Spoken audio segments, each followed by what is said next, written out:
Ban him. He hath been banished.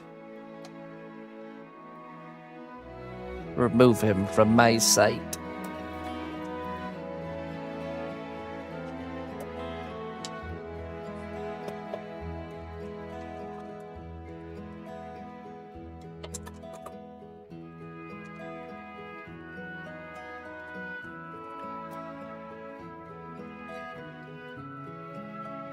A fresh batch of wisdom, freshly conjured. Good evening. How are we all doing? What we got in here? We got Clayton, Sapphire, Melon, Nosman, hello. Saradini, Dim Workert. Baron, hello Baron. From the lands beyond, the crunchiest, crispiest wisdoms.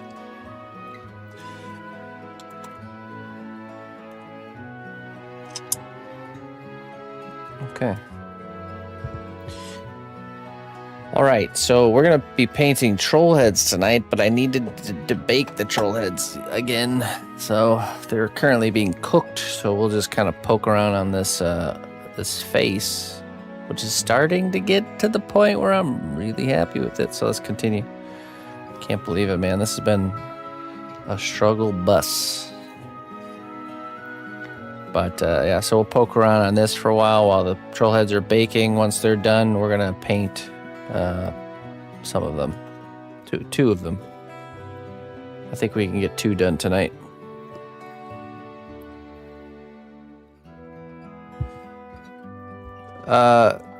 So normally Ina paints most of the troll heads, and I paint one on Friday, but we're going through kind of a little bit of family emergency with Ina's family, so she's kind of in a state of just chaos and grief, you know. So I have to pick up the slack, if you know what I mean. Cover. I need a cover for her. She called in. Yeah, we don't know. So as of right now, Oma is still on the fence as far as is she going or is she staying, basically. And so it's kind of like this weird limbo land. So there's a chance either way that she'll actually even recover. So, and we're just talking about like the missus feels really compelled to, yeah, she's 87. Yeah.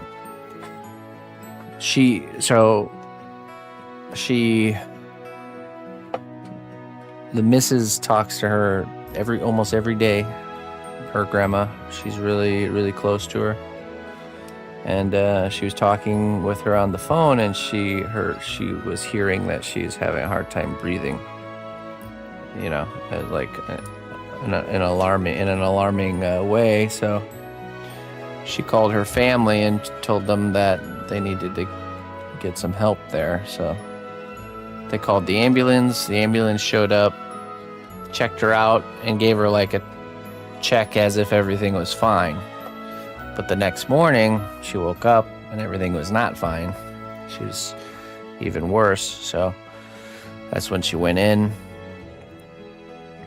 And they found out she had pneumonia caused by an infection that she had. And her oxygen levels were like super low. And she ended up basically dying the first night she was there at the hospital. But they resuscitated her. But she has a DNR, do not resuscitate, like paper all filled out and everything. You know, like she doesn't want to go through all that. So, especially at her age and everything, you know, so. But they did it anyways. And then they put her in a medical-induced coma and hooked her up to a breathing machine. The second night, she also died again. And they, of course, resuscitated her again. Strangely enough. But now they won't do it again. But now she's, her numbers are starting to look good. I think they have her on only partially assisted breathing, and she's still in the coma right now, but there's a chance that she'll actually, there's a good chance she might actually come out of it. If she does, the missus wants to go and be with her during that time, because, you know, just to be there for her. So if she doesn't, she's not going to go. If she passes away, she's not going to go. So that's kind of what we've decided. And if she goes, she'll take Emma with her. And I'll stay back. And you guys will have to take care of me.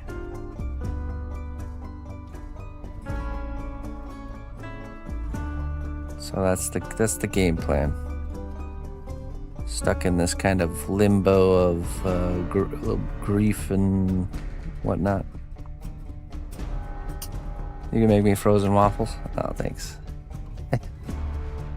So we talked about it a lot, and we both feel good about. Of course, the last thing we ever want to do is be apart from each other, but we feel strangely at peace about that. If it comes to that she would go there and be with Oma for, you know, a couple weeks.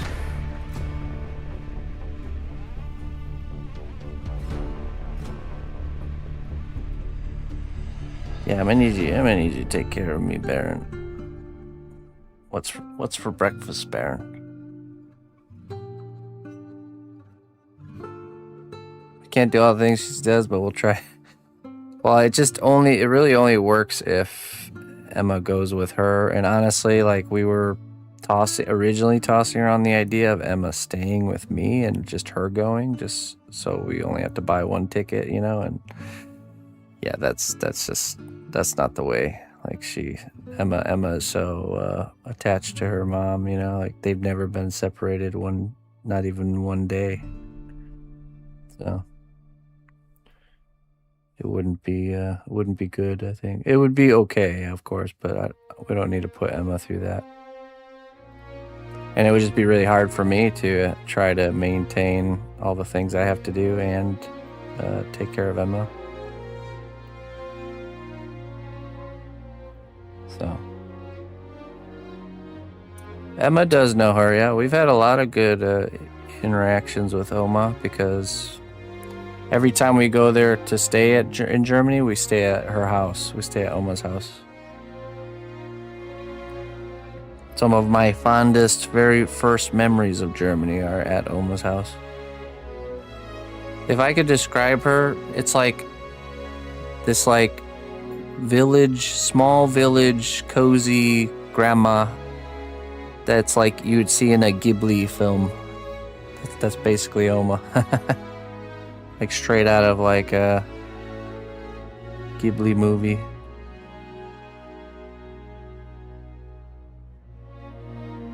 Yeah, can like whip out cakes without recipes, and has a little wood burning stove in her, like, in the middle of her house, you know. A balcony that looks out on like the mountainside with the sheeps and the trees and the rolling hills.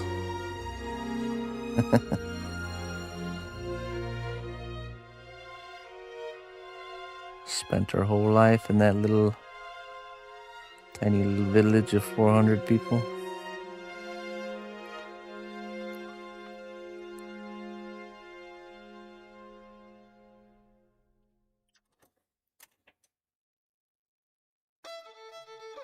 Toast with butter, breakfast of champions. Can I at least have an egg? Come on. Can I have an egg on that? A little egg on bread.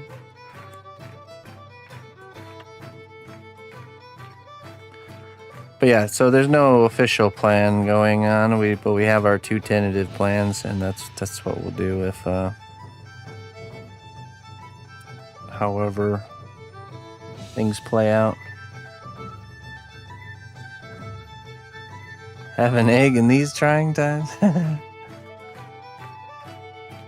You feel sad, almost sick? Yeah, it is sad, but it's also it's like a 50-50 thing, because she's just at an age where, you know,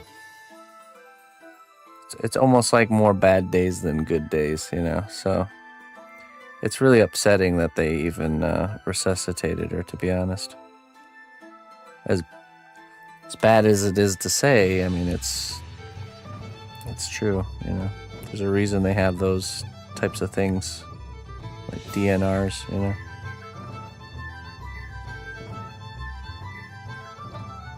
She'll be mad. She'll be mad if she wakes up. Oma will be mad that they did that.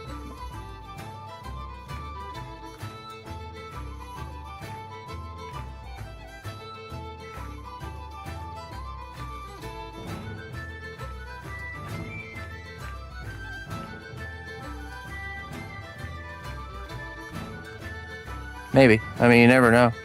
You never know what kind of things happen, things people experience, and perspective is always gained during trying times.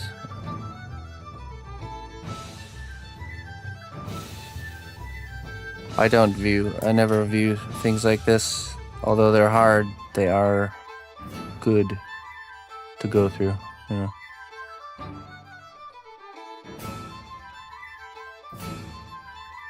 Yeah, she like made sure she grabbed the paper, Captain. That's how important it was for her. When they were scooping her up to take her in, she had that paper for sure. She made sure.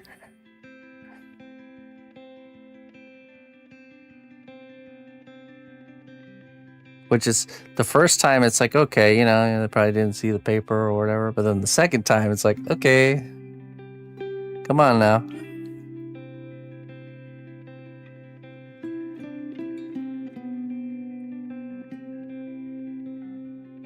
For I don't know. Yeah, I mean, it's like flatlining, and they zap you with the diodes, basically, bring you back.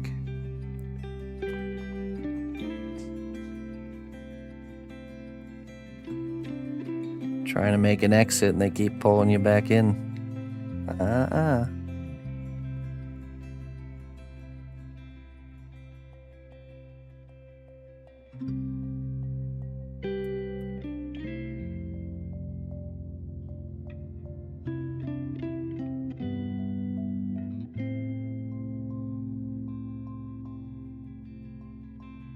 Yeah, exactly, Sherry. It's time to move on to the next chapter, you know what I mean?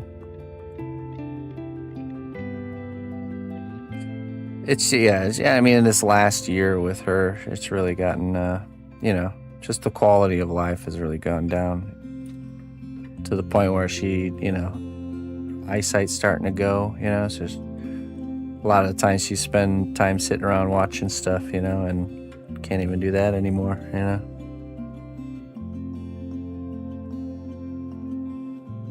It's crazy to see too, you know, like the difference between when I first met Ina and I went out there for the first time and met her for the first time, and now it's like completely different, you know. She was like up and cooking and moving around and just had a big old smile on her face all the time, you know. And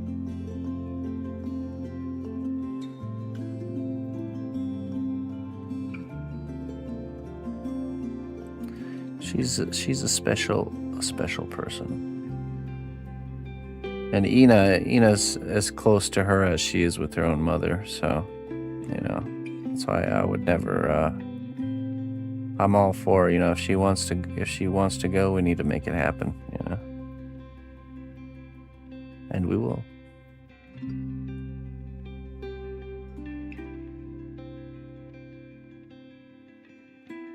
Oh, for sure, Sherry. It totally does.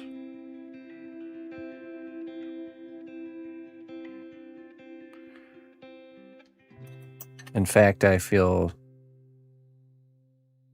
know, I feel for people that don't have that type of peace, during those times.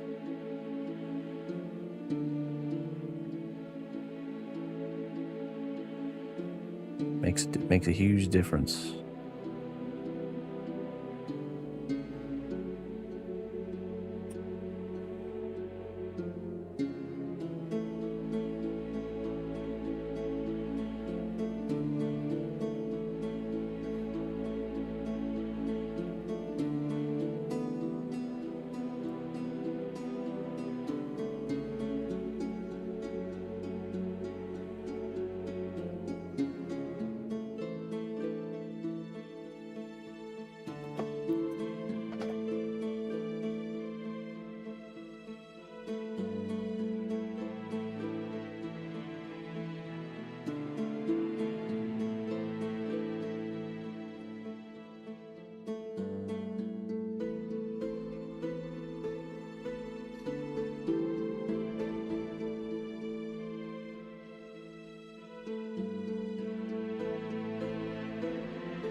Yeah, that's different. That's definitely different, Saradini.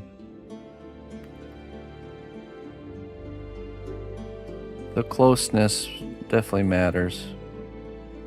And I think I don't like the social pressure around, in society around funerals and all that, The person who the funeral is for is not there. It's not what it's about, really. It's just about people coming together and being there for each other, I think. And that's the only part that actually matters, Just showing up for this event, is just I don't do that. I don't need to go see an empty shell. You ever seen on the trees in the summertime when there's those like bug shells hanging onto the tree, and like the creature that was once inside is left, but it left the shell behind? That's exactly what it is. It's just a shell.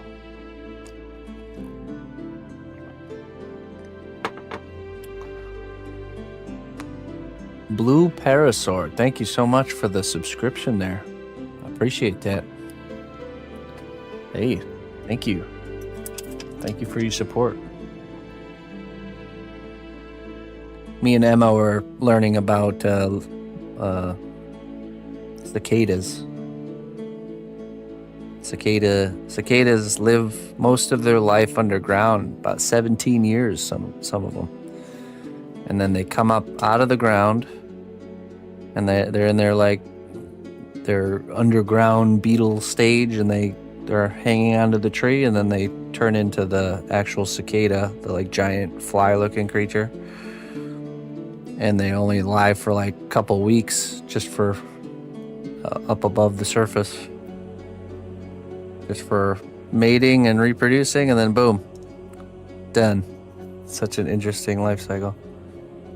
We have cicadas every year here where I'm from, but it's like not every cicada is on the same cycle. You know what I'm saying? So, oh hey, look at this! What a perfect wisdom here. So we got the Phoenix Ashes Vial here. Okay, it says, every ending is an unseen door creaking open. That's right. That's right. Every ending is an unseen door creaking open. You don't see it right away.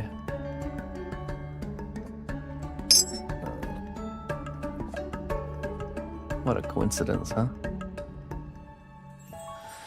But yeah, we have cicadas every summer. You know, it's normal summer sound here is to hear the of the cicadas in the trees. Yeah. But yeah, they're all on different cycles. So the ones emerging this year might have been underground for 17 years, and the ones emerging next year will have been underground for around 17 years. But they're like each year they're coming up and they're producing new batches, you know. So, and sometimes there's like a synchron, like a group will come that's like a massive group. You know, there are these like clump groups where it's like a giant group of cicadas on the same 17-year cycle. So, newbie here. Well, welcome. Thank you so much. I appreciate that. We're happy to have you.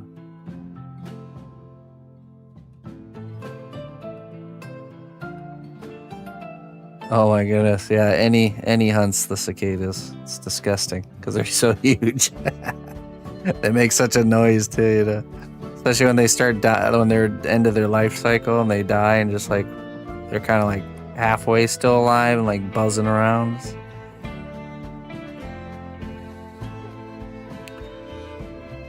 The wisdom knows, Sarabini. The wisdom knows.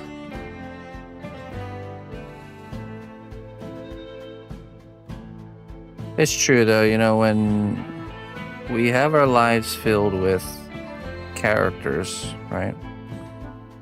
And when one character moves on, it just makes that room, that space that's there, will get filled with something. More things, more experiences, more relationships. It's just the truth.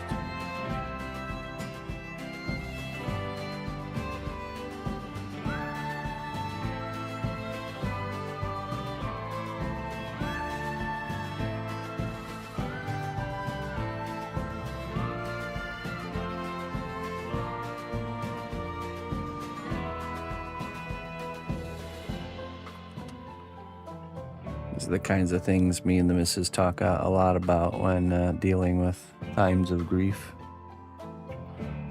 That's really the key, man. You face it and you sit around and you just talk about stuff like that. It really makes it better.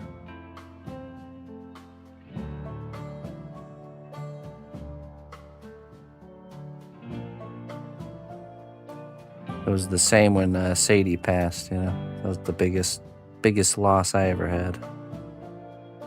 But it didn't take too long to grieve her because we faced it, you know. We went through it, talked about it.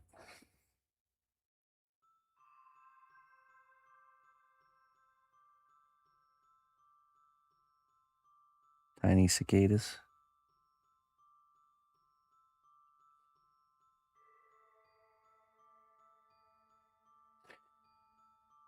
Yeah, and that comes from her, honestly. She's taught me a lot about really speaking what's going on in your mind, you know. I tend to be the one that's more on the trying to handle everything myself side of things, you know. Trying to just to not open up and not share and what's going on in my heart and in my head, but she's helped me a lot with not doing that.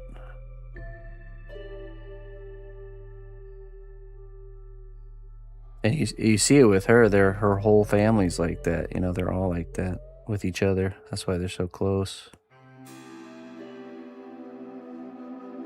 It's not this like surface level talk between them, you know. It's really talking about how they feel to each other, you know, in a, you know, pretty unfiltered way, you know, not trying to like not feeling ashamed for anything, for having feelings and whatnot. Yeah, it is. She's realized that the more further she goes in life and the more people she talks to and meets, she starts to really realize what kind of, how special what she has is, because it's really not common. So,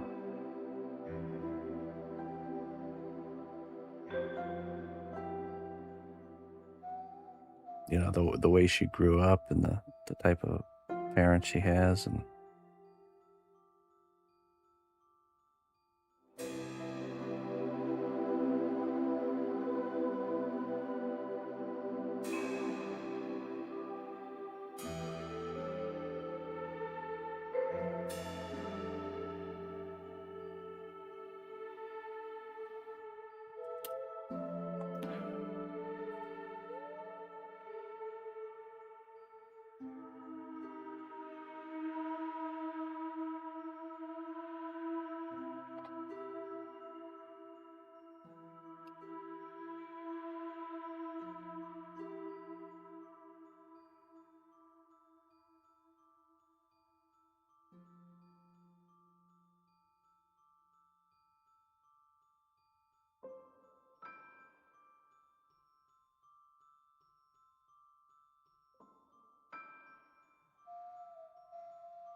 for real.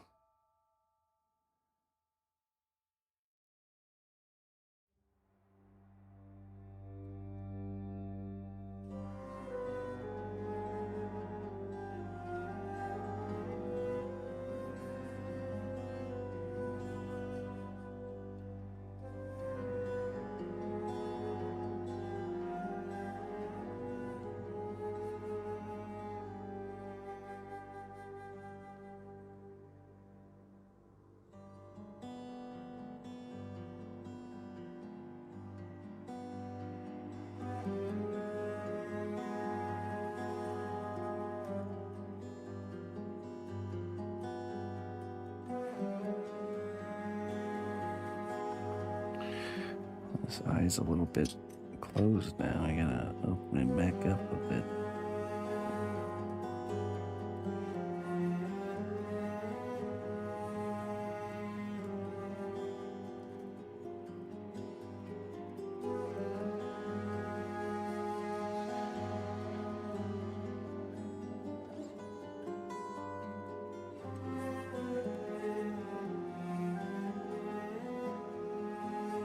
So tomorrow's Trollhead Day, and we have a very special Trollhead tomorrow. It's Trollhead number 200.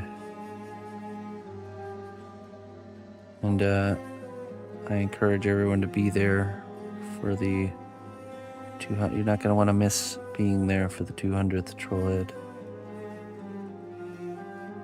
If you can, I highly recommend it.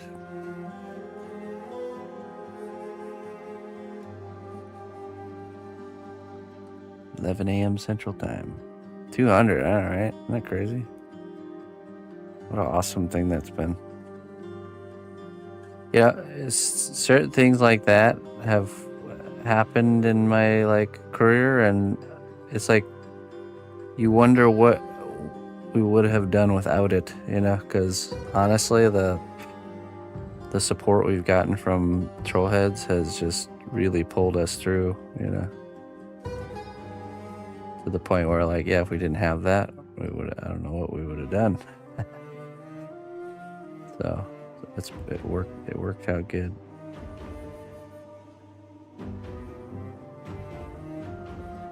It's always amazing how stuff like that tends to play out.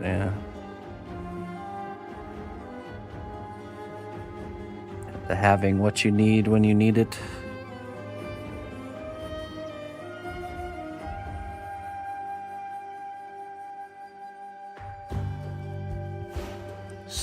Oh, hey. Double raid. Oh my goodness.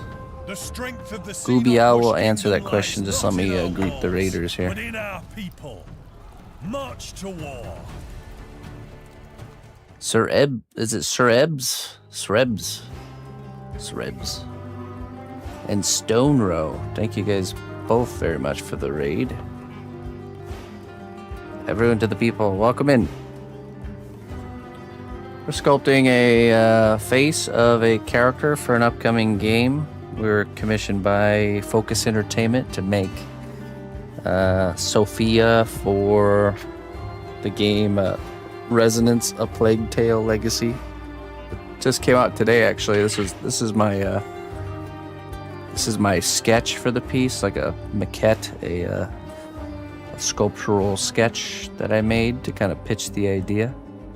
And so now we've been working on the likeness, and we've been struggling real hard on this one to get the likeness to the point where this is the third head I sculpted. So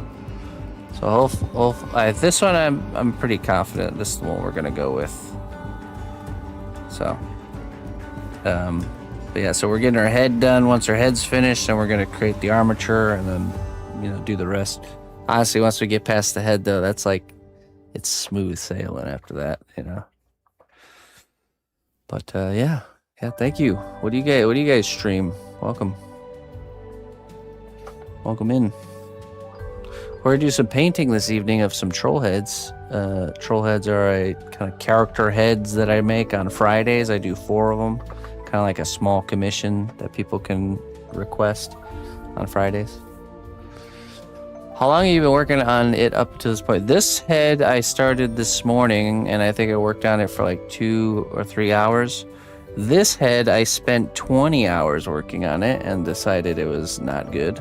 So that was wasted. And this head I spent probably, I don't know, like 3 or 4 days working on this one and decided, nope, that's not it. So this one I've only worked on for a couple of hours, and this one's the one.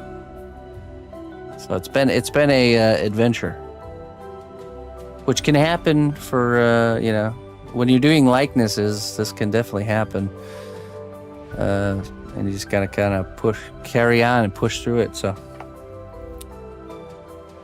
it's not about how long it takes; it's about the end product. How it looks in the end. That's all that matters, really. And the hard time it gives me only makes me stronger, as long as I push through it, which I am. Hello, Noodle.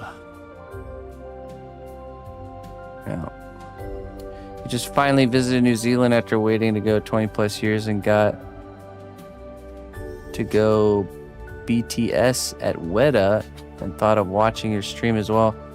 It's always my dream to work there. Yeah, I had, when I was younger, I had the thought of like it'd be so cool to work for them and whatnot. But honestly, I never really been approached by any of that industry to do any sort of work in that industry.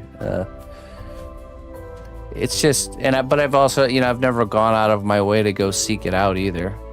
And it's just, I've just kind of started my own journey doing my own thing from the very beginning as a streamer, sculptor, polymer clay artist. Like, it's not, I kind of blazed my own trail, and yeah, I just never, I probably not even, maybe some people in those industries know of me, but probably not. The internet's a pretty big place. So, and it's just, I'm pretty sure I wouldn't give up what I have to go and work for somebody else at this point. If I can get away with just continuing to do this and continuing to stay doing my own thing, like I would do that. When I was just kind of getting started with this, it was a lot more like scary, and chaotic, and I wanted that to find somebody to work for. Like, let me just get the skills I need to get the job, working for somebody, so I could have some, steadiness. But I think over time I just became desensitized to that, and it doesn't bother me anymore. And I started realizing that a lot of the guys working in the industry that have these jobs that you would think you would want, I kept seeing them, I would be in like teaching alongside guys like that or doing certain projects alongside guys like that, and they would always mention that they would wish to be in my shoes, and I'm just sitting here thinking, well, why would you want that, but it started to make sense over time why that was the case. So now I'm very thankful for being right here, right where I'm at, and I don't really want to be anywhere else, like working for somebody. And yeah, that's about it. So I've never gone out of my way to like seek those opportunities out, and those opportunities have never seeked me out, so yeah, I think it would be foolish for me to give up what I have, to go work for somebody else. I get to be at home, I get to be very close to my family. I get to work alongside my wife, me and her get to work together. I get to do, I have the freedom to decide what I do and how I do it. That's a huge thing. There's a lot of perks, It's worth whatever the the instability and all the chaos that comes with living this lifestyle. I think it's worth it, Once you get over the fear of that, then it's like, then you become a broken. I'm a broken cog, It'd be like taking it's like a gear that turned itself into like a circle, and then the gear can't be put into a machine anymore. You know what I mean? It's just like doesn't work. Yeah. So. Yeah. No, I agree. Out of all the places that was really tempting to try and like reach out and go work for, it would have been Weta for sure. Yeah, because they do have that kind of vibe to them and stuff. And I always thought, though, if I ever would have like went and got a job working for somewhere, it would have been just to absorb knowledge. Really, I would have been there to absorb as much as I could, and then go on and get back to my own thing. So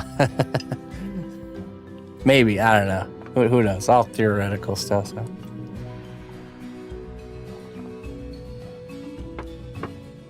Yeah. My wife actually went to New Zealand and backpacked there for like 6 months when she was younger. She acquired the One Ring. Look at this. This is from New Zealand. A little bit dusty. There it is. The One Ring to rule them all. I get sand in my hand, like dirty sandy water, and I put this in there and I just push it around for like hours, just like that one scene. The funny thing is that she got this way before we even met, and it just happens to be the exact same ring size as the one I have. See? Perfect fit. That's where I get my true sculpting powers.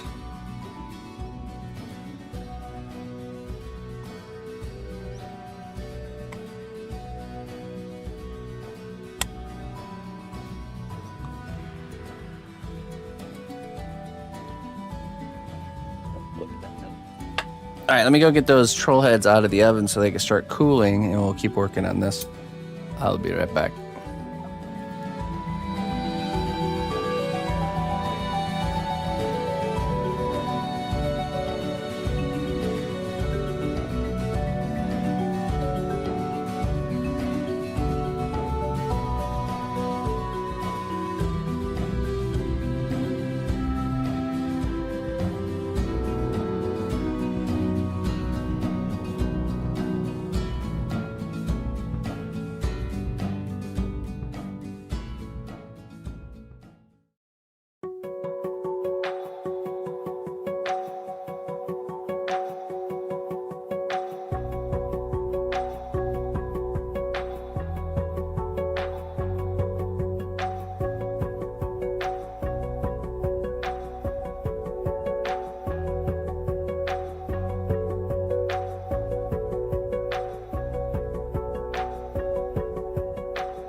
Hey, that's awesome, Gooby. What? Yeah, what is BTS? Back? Is that like back something stage or something like that? I imagine it's like some sort of like access in their workshop, behind the scenes. Ah, yeah, okay.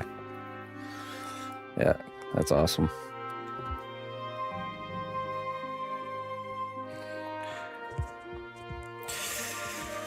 Yeah, it's tempting for sure, but I'm quite happy where I'm at.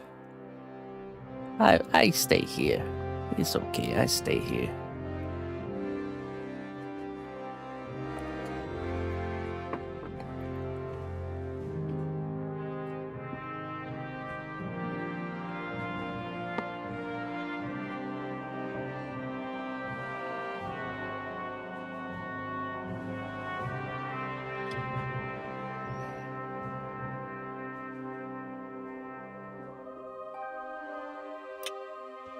Do you know the weta is the heaviest insect?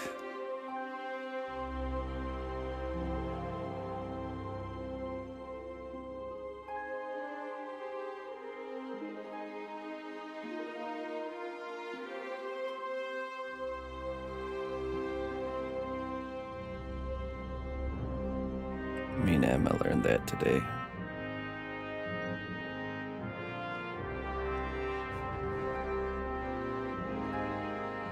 Yeah. No, you're not wrong about that. Like, the missus has quite fond memories of New Zealand. It is awesome.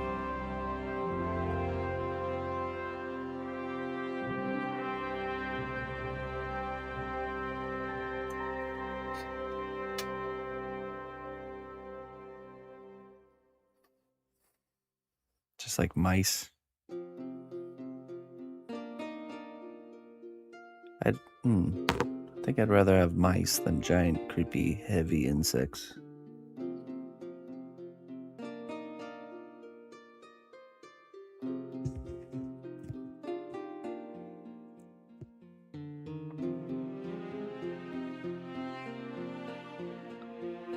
Yeah, I think I'd seen that before. Yeah.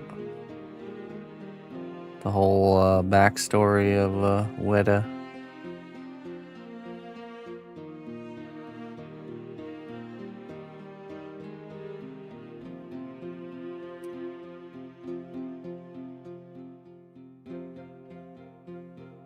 More than a Goliath beetle? Yeah, I'm pretty sure. That's what the card said. Let's see.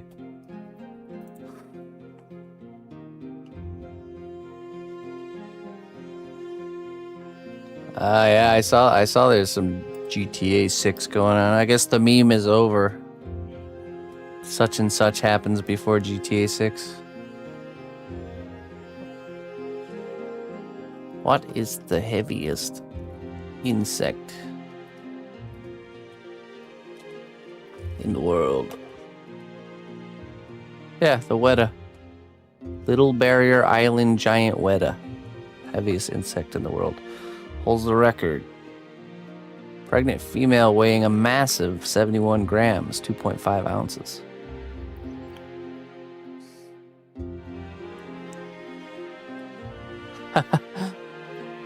Really? Hey, that sounds familiar. That's like my story. Except we can't afford butter. Just kidding.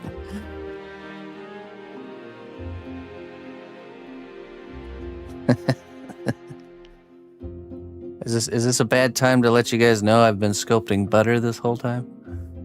Gray butter.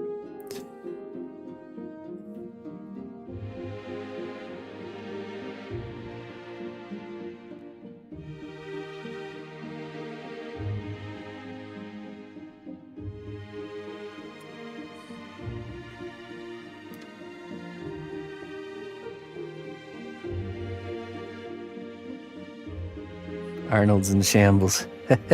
The secret ingredients out. Cosplay is butter.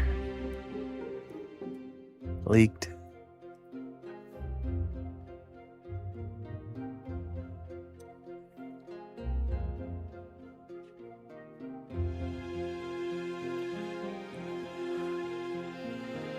Oh yeah, I saw that. Yeah, he's got like a dead man switch too. That if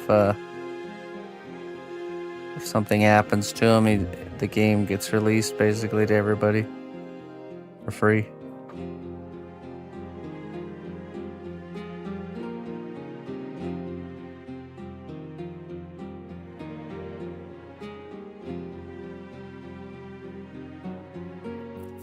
Can't afford butter, yes. Who wants to buy the eggs? Hey, eggs are cheap. Eggs can be cheap. They can be expensive too, but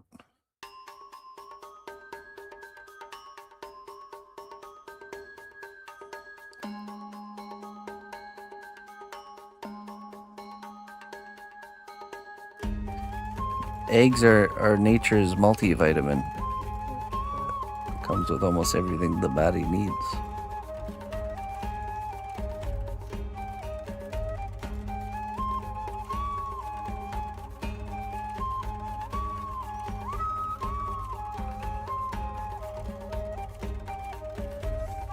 Butter sculpture. You know, sculpting gets a lot more attention when you do it out of edible things. I'm gonna start sculpting in mashed potatoes just to get internet clout. It's mashed potatoes.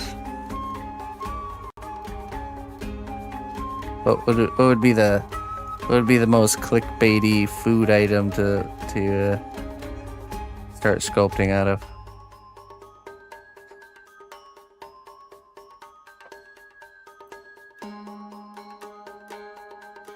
Baybell cheese wax. Yeah, I do that every time I get that. Those have gotten super expensive, man. It's crazy. It's like $9 where I'm at for one of those, just little packs of them. I'll just buy a pack of cheese wax and make my own varieties.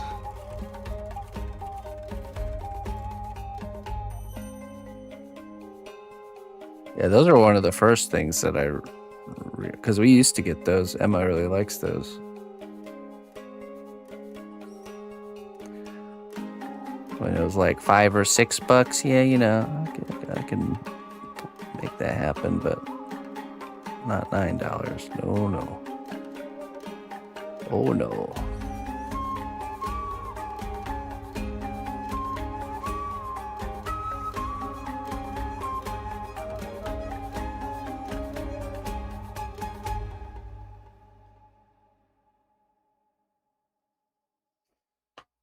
Marzipan. I have to admit, I like the cake sculptures. I have been wanting to troll the internet and like actually make sculptures out of like make cake, okay? We make cake with the layers and everything, and we just like spread on like hot Chavant. just spread it on and then sculpt this epic sculpture, okay? Hear me out. Out of Chavant. No one would know it's Chavant, okay? I'm not gonna tell. And then we take a knife at the end and we cut into it and it reveal that it's cake. And everyone will believe it. Everyone will buy it. Buy into it, you know. No one will question it. Like, man, look at this guy making sculptures out of cake. But I'm just like straight up coating cake with clay and then sculpting it with clay. You'll be the new cake boss, huh? No one can taste or smell through the screen. You know, no one knows what it's actually made out of. Except for you guys. Shh, don't tell nobody. I'll be the new cake boss.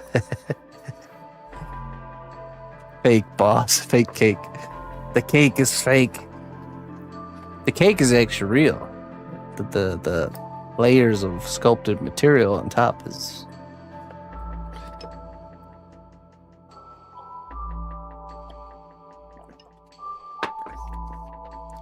We'll get like, we need to get like some sort of cream colored Chavant that looks like a frosting or something.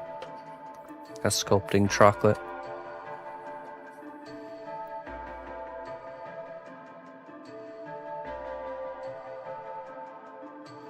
Or I always thought too, or even just intentionally like cheesing it and like just making a sculpture and then like cutting the camera feed to like a cake that like sloppily looks like that sculpture and then cutting into it. With some sort of super clickbaity title. Ah, man. I always reminisce and dream about trolling the internet. One of these days I'm gonna actually do it. Such edit, yeah. Like a really bad edit, you know. Super obvious. I can't believe, like, so many times, especially on Facebook, you'll see like videos of things or images that are just so obviously like AI or fake. And then you go to the comments section and everyone's like, wow, that's really cool. Great job. You know, it's like they just don't even see it at all. I'm like, oh my goodness, this is not good. This is bad.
So why did Take 3 on Faces work so well?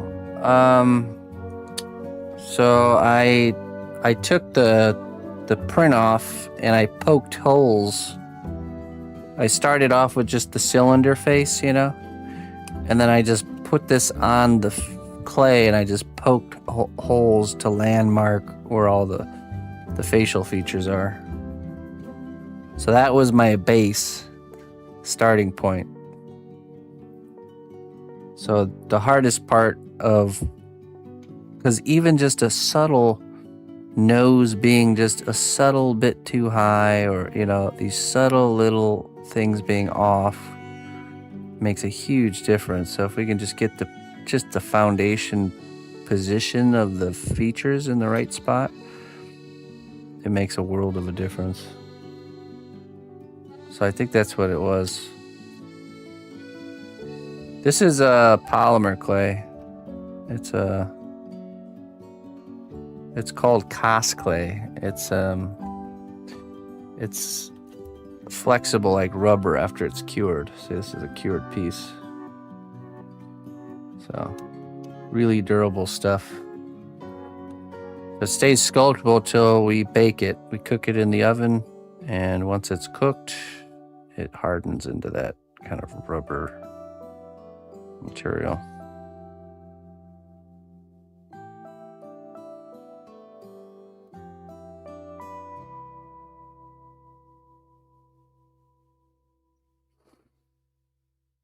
Okay, let's get a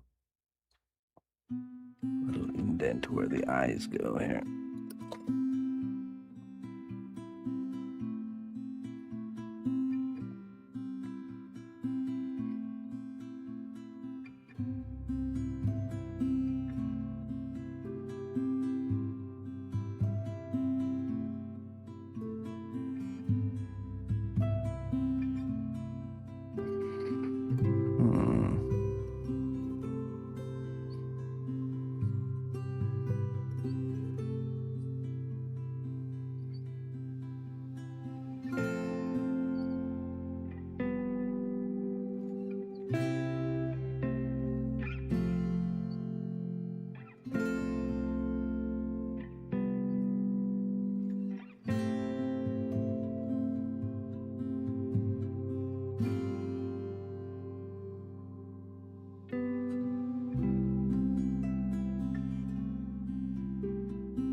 Yeah.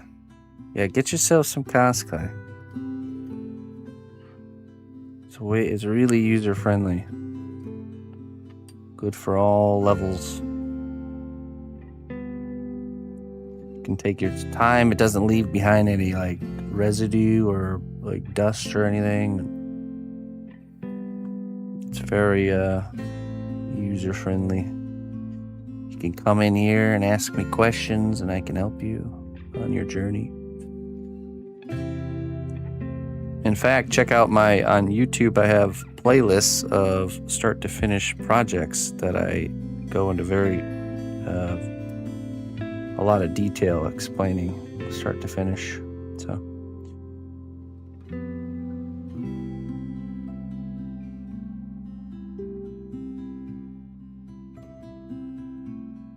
yeah, it's you get a 1 pound box. If you're in the States, 1 pound box I think is around $15, which is good. It's a good amount of material, enough to make quite a few things. A brick, nice little wrapped bricks.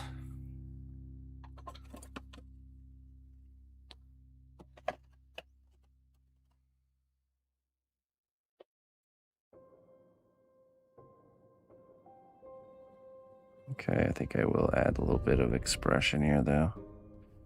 I was going with a little bit more of a neutral expression, but I think we will...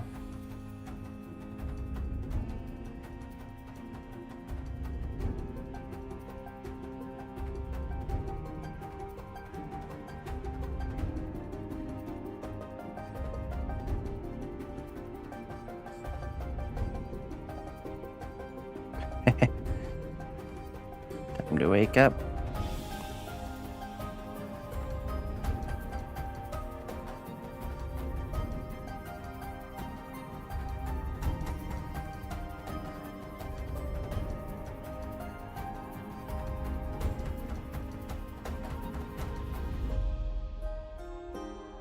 Poor Saradini. Poor Saradini.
All right, let's leave that there for now. We've got to get to painting.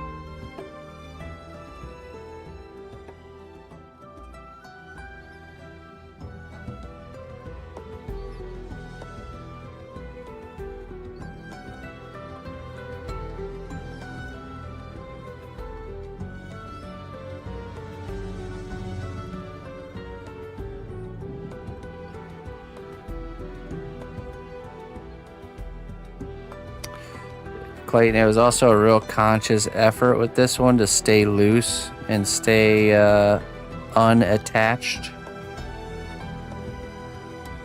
to the work.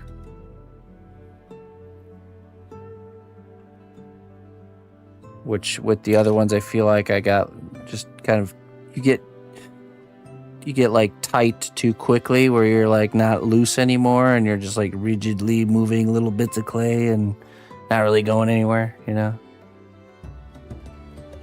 Green Bam, right? Hey, welcome in, Green Bam. Come on in. How you doing? Yeah, it's so easy with something like likenesses to like slip into this like super timid, afraid to like shift and move things around, where you're just like I don't want to mess anything up, you know. It's so easy, so easily. So on this one, I was like, okay, we're just gonna go for it. Got nothing to lose, you know. I think that's why Trollheads work out so good, because it's a low pressure type of scenario, you know, because there's no expectation of outcome, you know, really, not really. So, or I would say lower expectation of outcome, you know. Yeah, and you know, you trick yourself into making another one because you say, oh, I can always go back to the other ones. So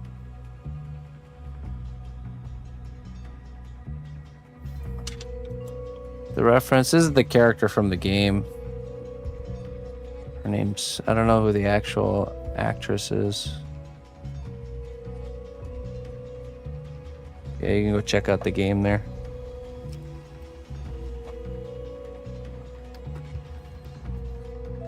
So, Green Bam, what are you streaming? What do you do? I appreciate you coming in here.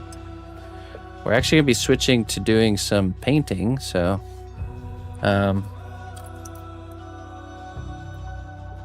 yep, it's out today. Just came out today.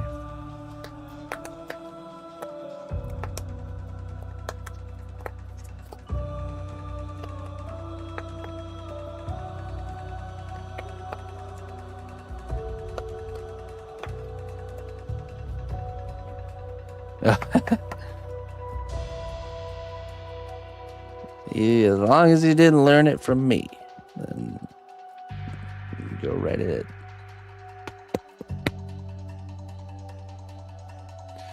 He walks and drops books off at free little libraries. Really? Like those little, the little cases where people could put books and canned food? Those things?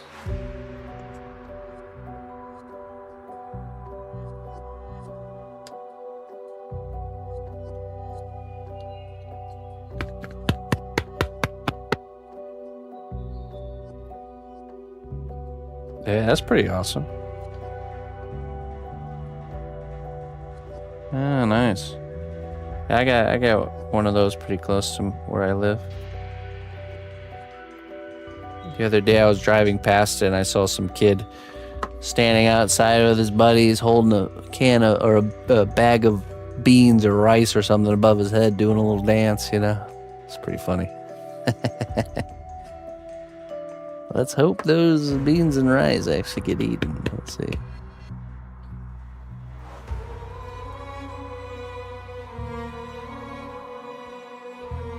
Green Bam. Well, that's pretty cool. I shall give you a follow, Green Bam.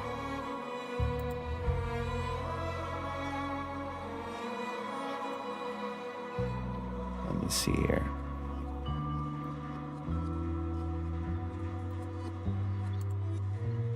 Okay, let me go get the heads that we're going to be painting this evening, and then we're going to get to, cleaning the airbrush. It's a little bit messy today.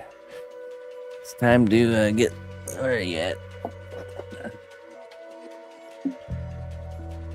Where is my sunny side? Ah, yeah. Time to enter the sunny side of life. Alright, I'll be right back.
Okay.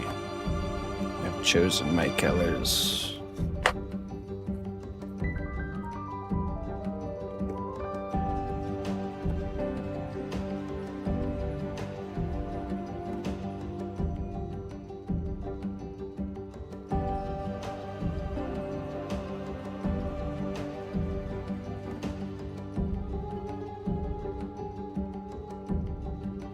Now, clean the airbrush.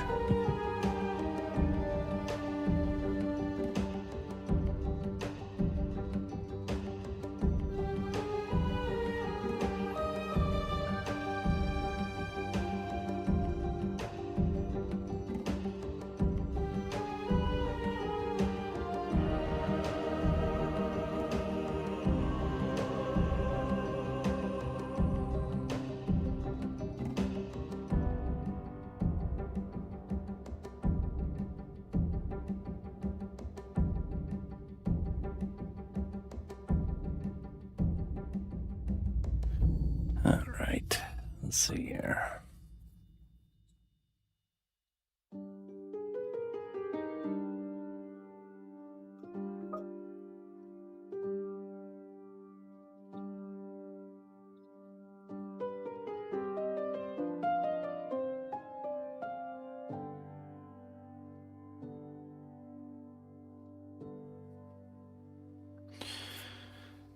Yeah.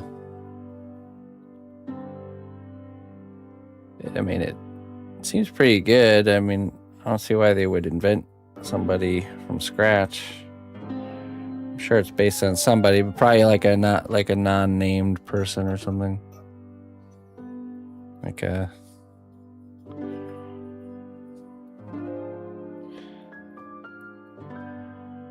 not a known name.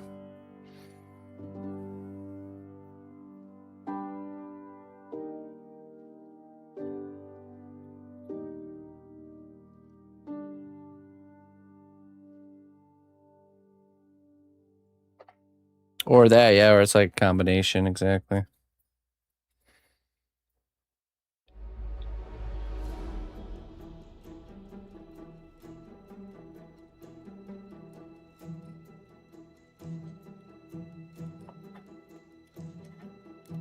They used to, yeah, but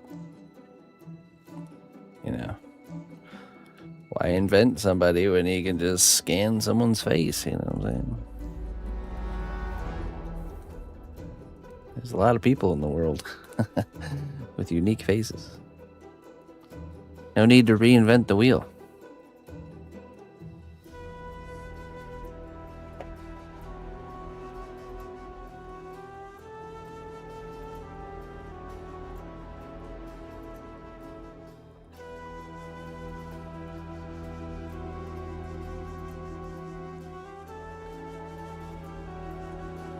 It seems like those some of the most iconic characters are made-up face characters. Yeah, I'm thinking of I think Kratos, that's a made-up one, right?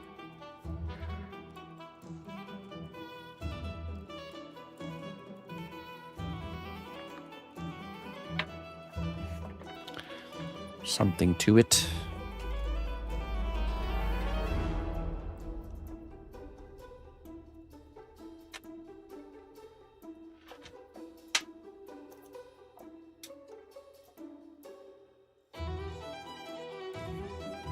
Eedle.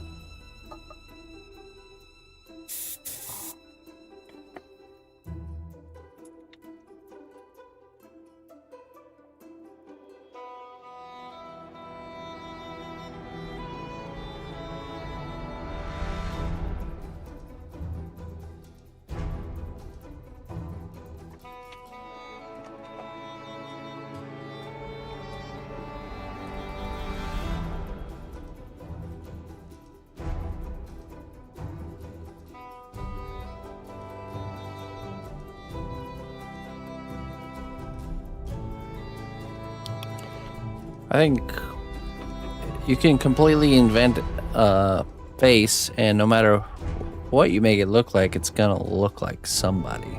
It's gonna remind people of somebody.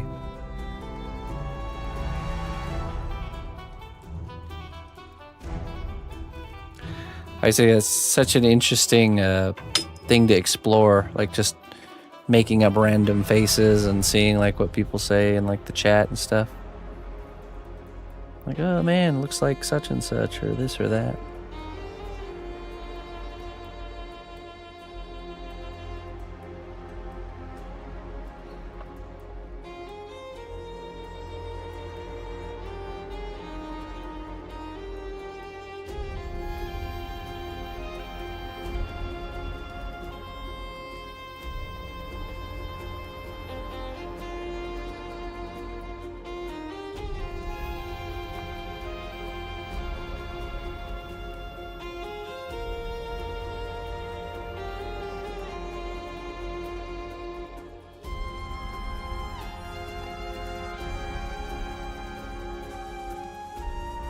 Yeah, maybe it is. Maybe it is a safety thing to like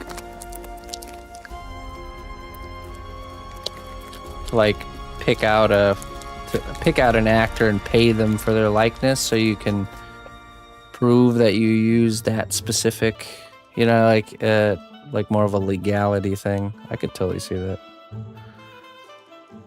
Some like random Joe Schmo coming out of the woodwork, like looking exactly like the character you made up.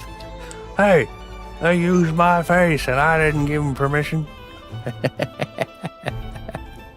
But literally the artist just made some stuff up and it just happened to look like somebody, you know?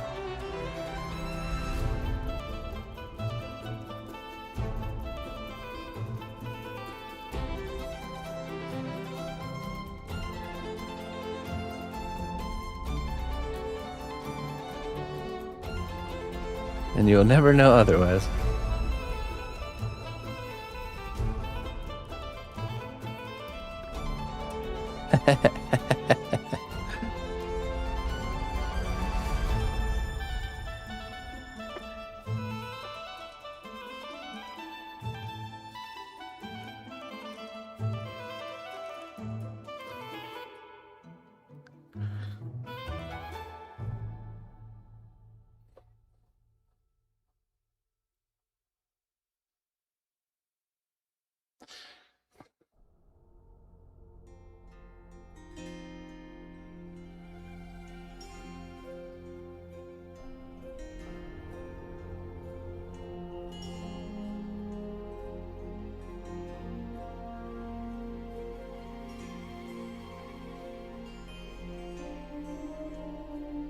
Like using the likeness of a real person but altering it.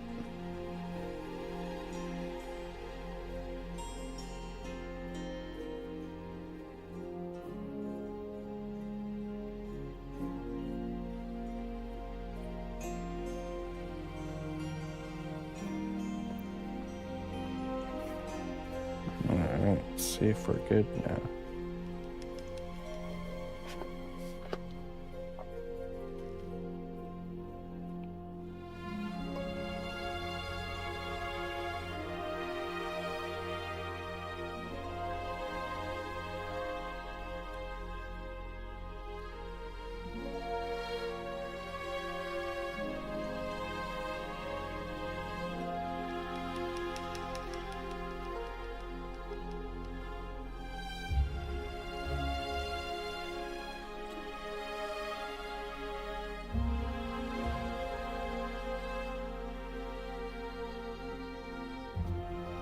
Oops.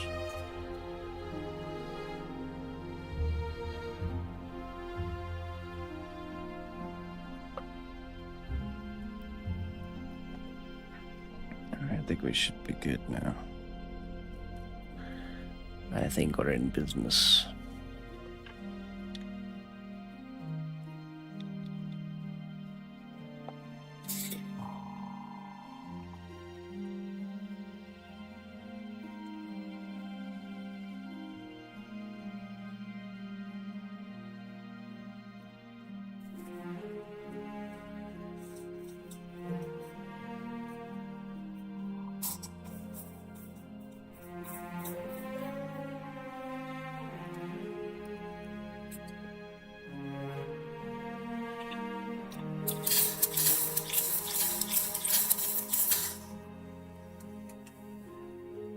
forgot to get fresh paint water. Probably should do that. Can't start the night off with sludge. It's pretty sludgy in there.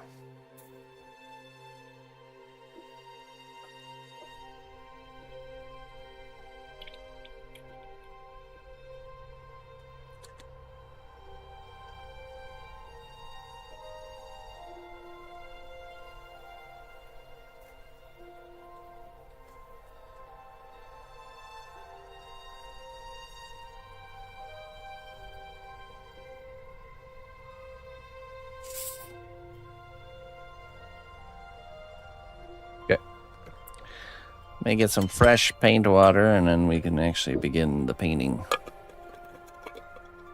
I'll be right back.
Hey, let's see here.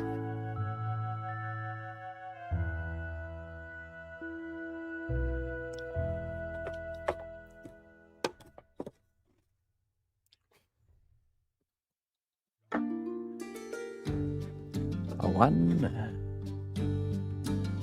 a 2.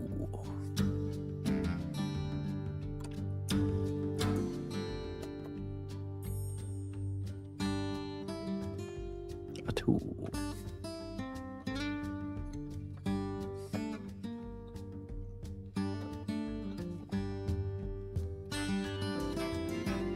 Let's do filters.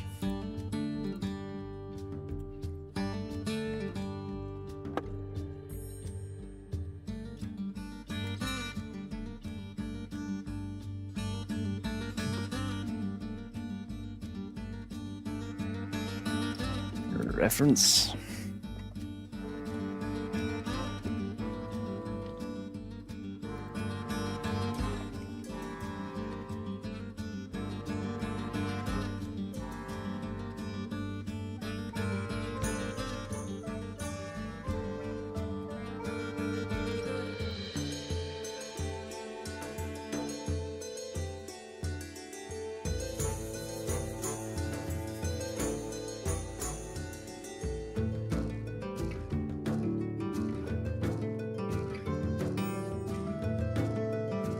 Okay.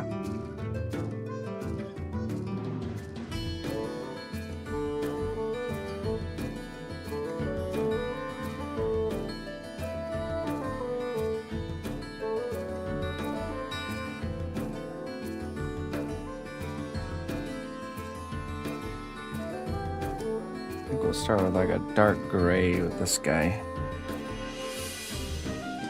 This color here. Cloudy gray.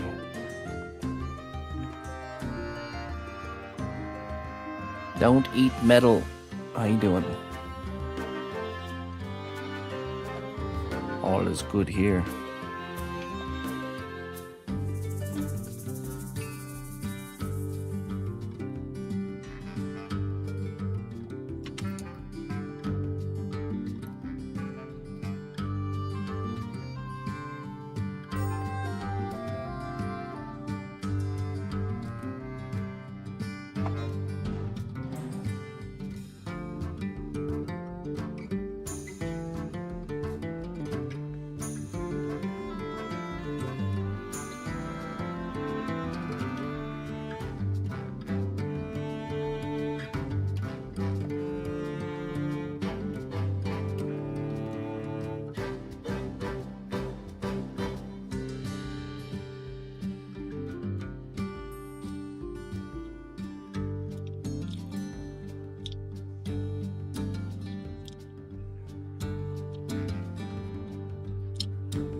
Right. Why do I keep painting my hand? Well, sometimes when the airbrush gets clogged, you can kind of brush the tip of it while blowing air against a surface, and it'll kind of like free the clog and start working again. So that's kind of what that is there. Give it a little, kind of like blowing its nose almost.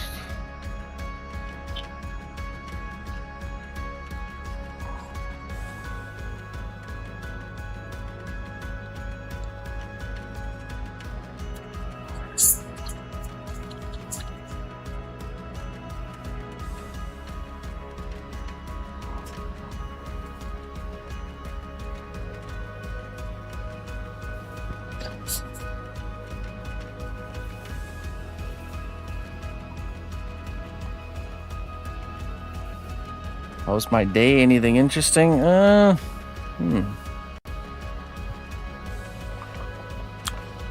Good. Well, what happened today? Bit of sculpting in the morning and homeschooling with Emma. We did me and her did our second tree creating class. And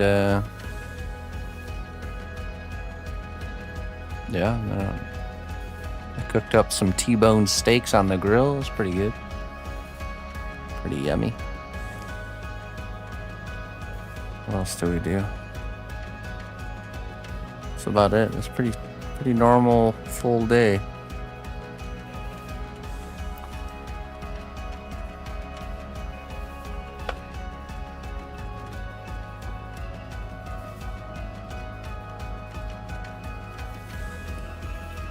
Alright, next color for this one is gonna be like a light color. Thinking like this, maybe this creamy ivory, or maybe even like a something khaki highlight, maybe.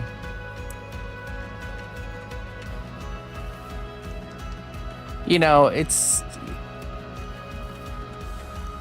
not as much of a hassle if you do everything right. I just don't do everything right. It can still be a hassle, but the hassle's worth it, trust me. For the what you get from the hassle, it's definitely worth it. What about you? Anything wild and crazy going on in your day there?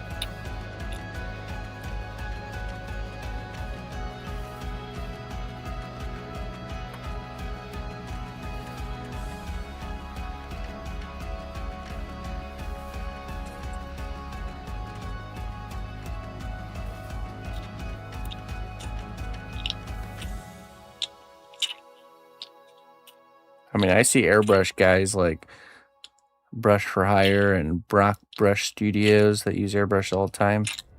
I don't think I ever see them dealing with clogging issues, so there's a way. I just haven't submitted to the way, that's all.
Well, actually, the tip of my needle is actually pretty bent up. I'm just still using it. I don't want to use a new needle just yet.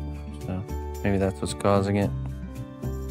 Or there's like little chunks of paint that got left behind that didn't make it out during the cleaning. Be any number of things.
We don't have channel points activated right now.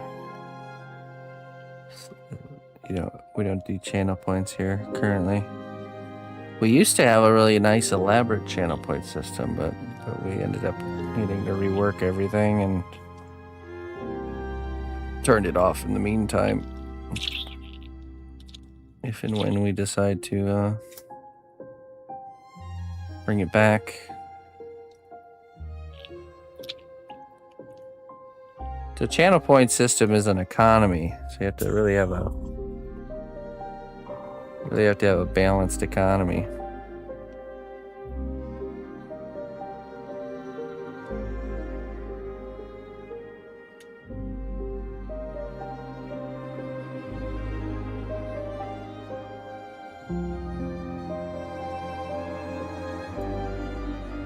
You want to do drink? You want to make me drink?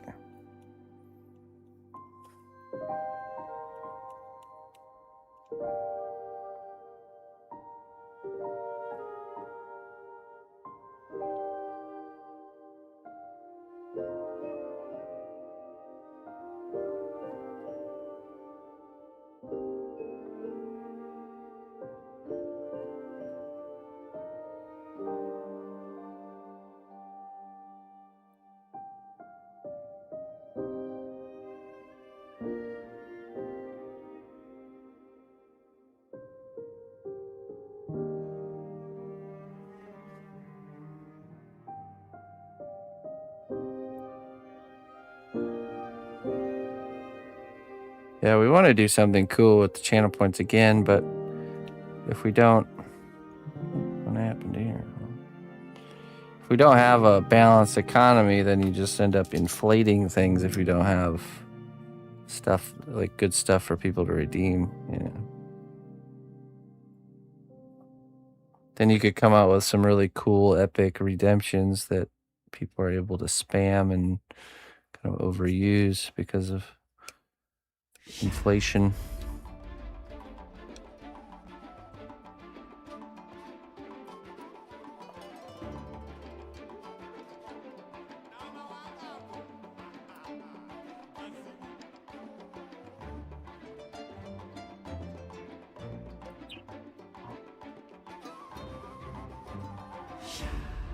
Hey, what's up, Barnesdale?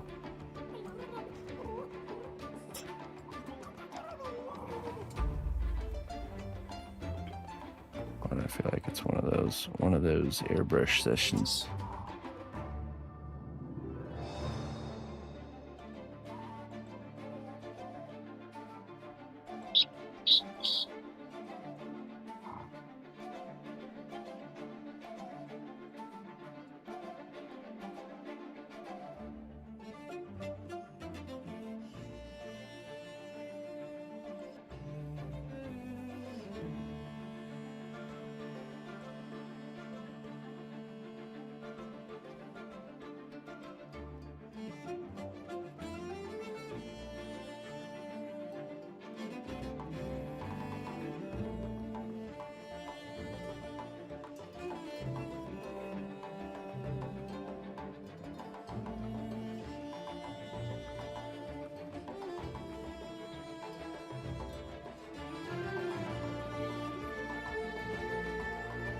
All right, let's do the base coats on the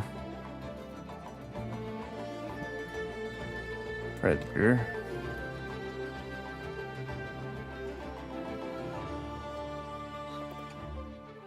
We need like a pink color inside the mouth, rosy shadow.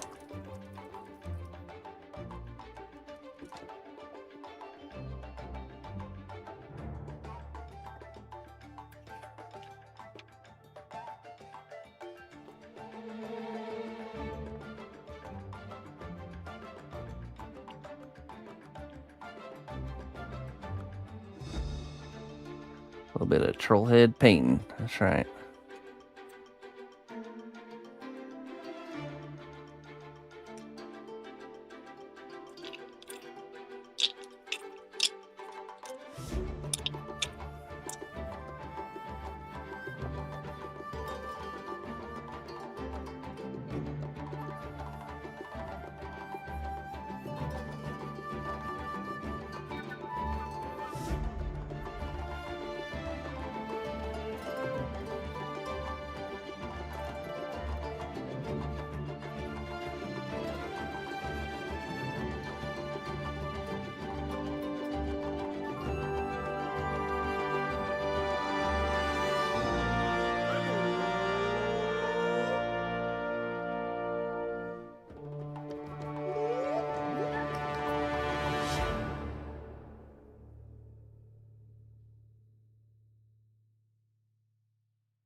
What do you got there, boot camp? I don't mind giving, if you need a feedback right now for something specific, I can do that. Or if it can wait, then show and tell tomorrow's best. Yeah.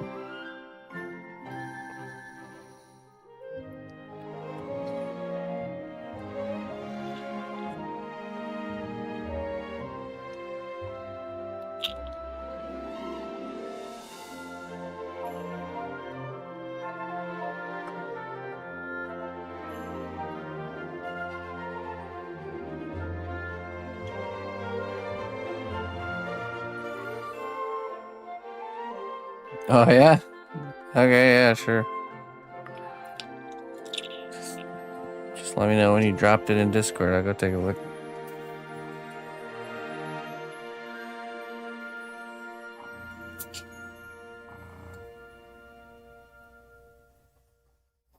Okay. Let's see. Kind of like a brownish color here for the outside. This one.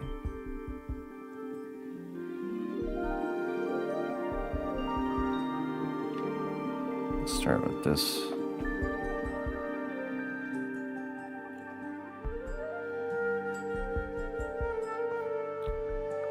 This one's a little bit empty, isn't it?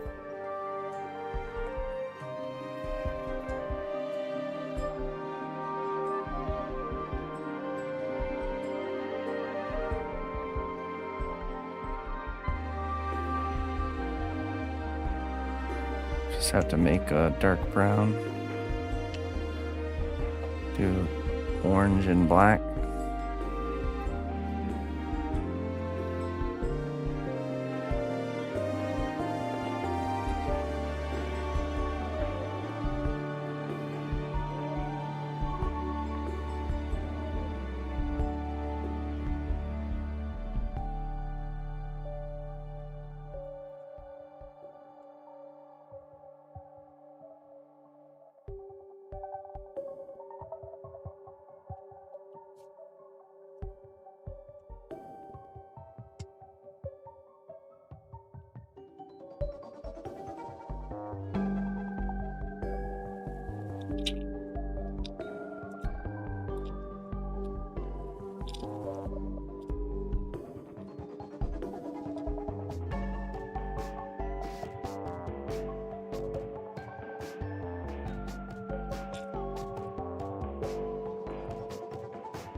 Listen closely, traveler, to what I say.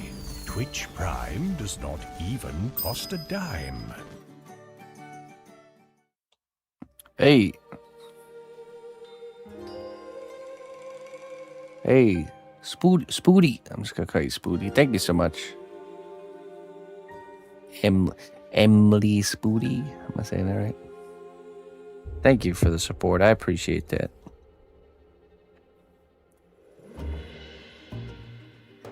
Thank you very kindly. And correct me if I'm saying your name wrong.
All right, let's see.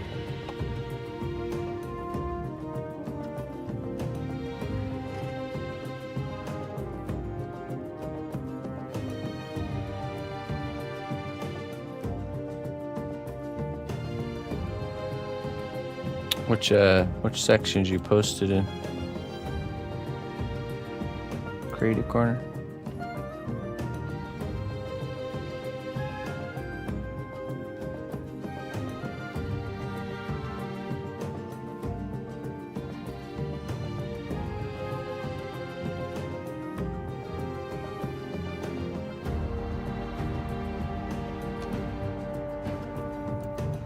Or did you DM me?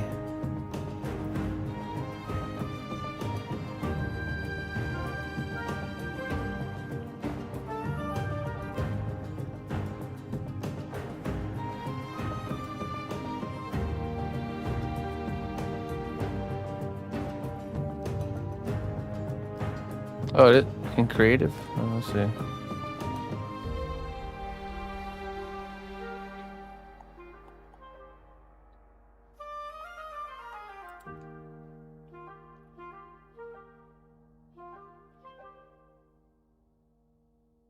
Oh, there we go. Oh, wait, hold on. Oh.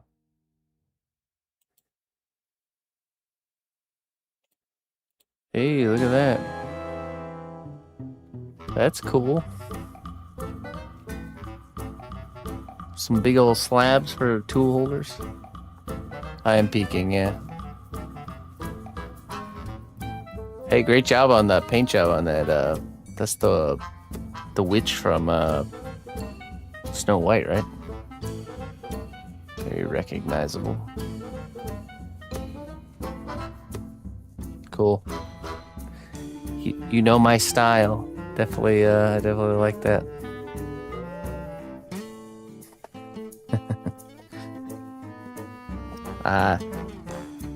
He knows the keys to your heart. Slabs of rustic-looking wood.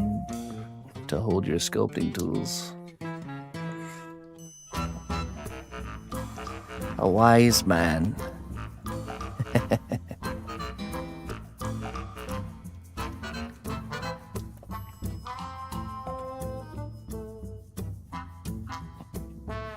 The witch from Snow White. Yeah, that's awesome.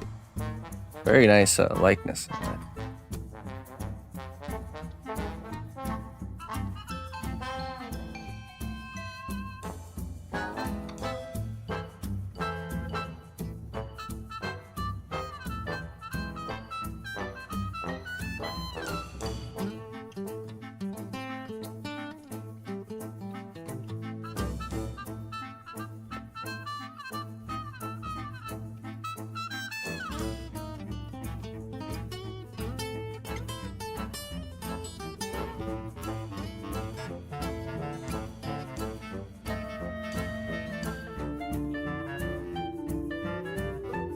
Oops, that's too much water.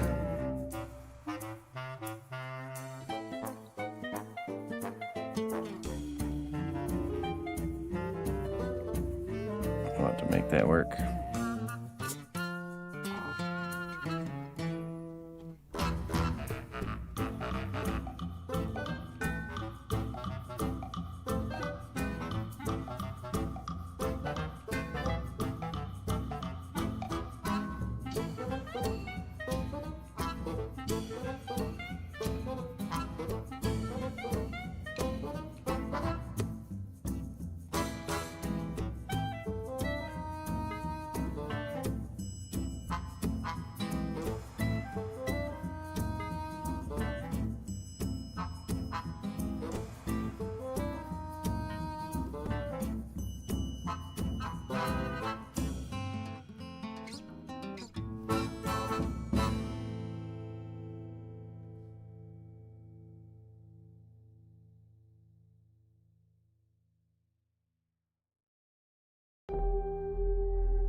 Just did a collab with Pokemon? Really? That's cool.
Pokemans.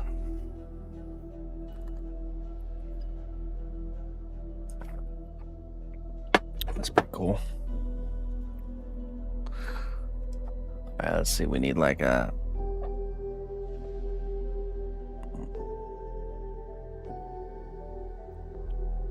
kind of like this beige color here.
Okay.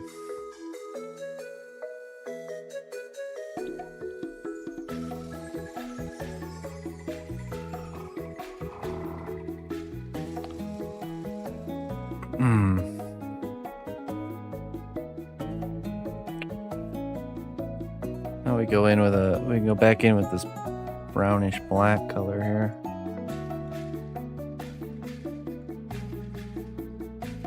Very carefully.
So if you're wondering what I'm doing there, you can pull the needle back, see, a bunch of times, and then you blast, and it creates a random spackling to kind of create those just like almost like little skin spots and stuff that the predator has. Makes it look more natural, you know. Just pull it back like this, and then because it's really thinned out, when it dries, it's really faint, see?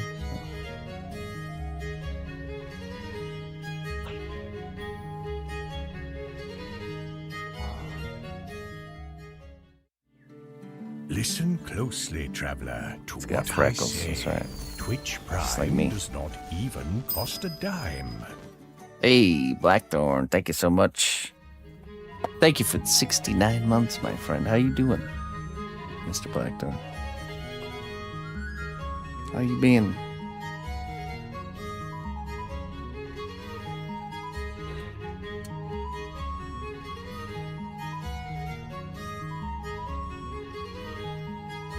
Let me move these.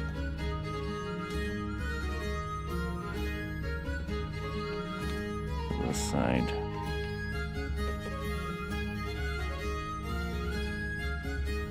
Hey, thanks a lot, Blackthorn. Thanks for supporting me and my family. You have officially voted me into existence for 69 months. Thank you. I appreciate your votes.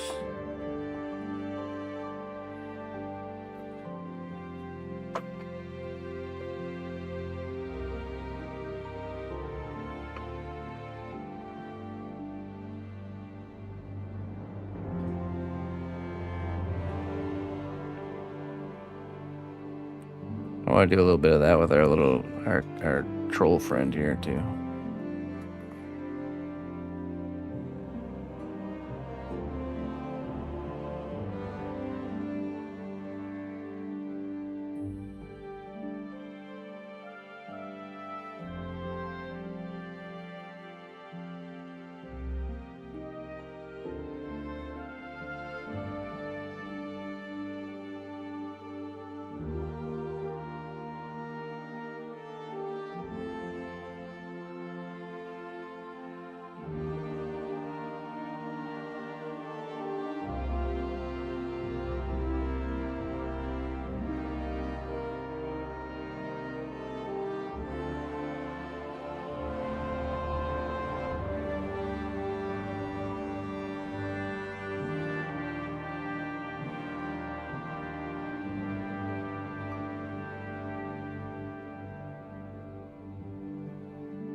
This one on the ear's a little too much. Hey, actual caveman, yeah. This was a fun one. Just gonna clean that one up. It is him.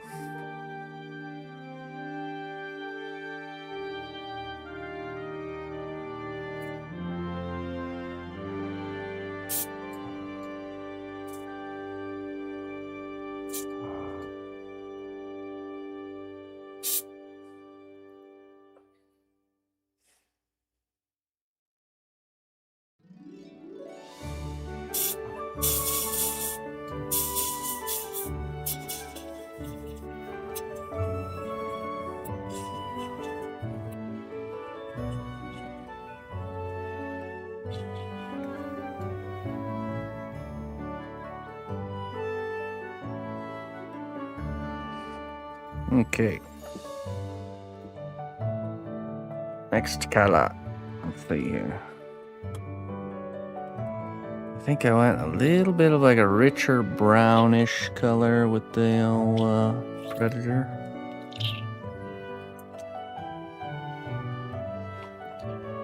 Rich brown. Like this green ochre but darker. I think I need to go get one.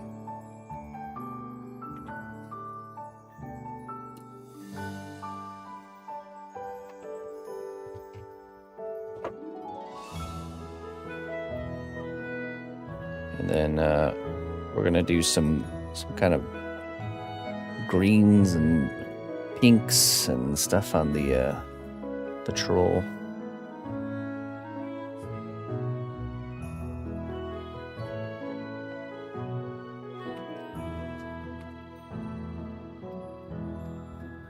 I'll be right back.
Alright, I got this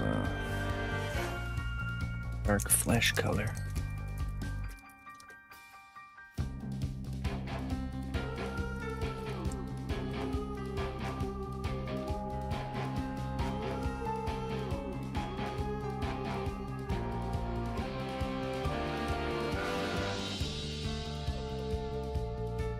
Go a bit watery as well.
Ah, yes.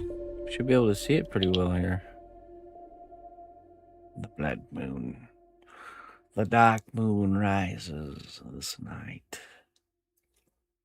Is a sign of things to come.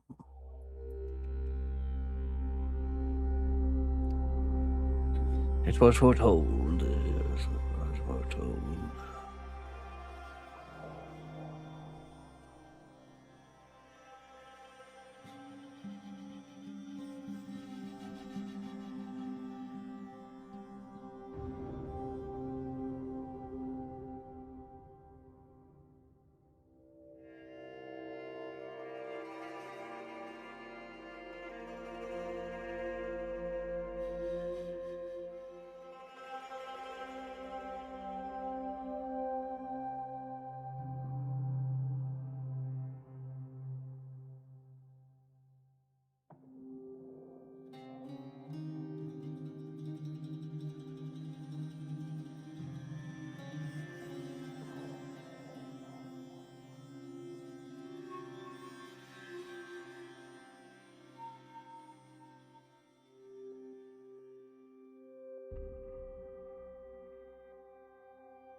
Right. I think we will switch to hand brushing for the predator.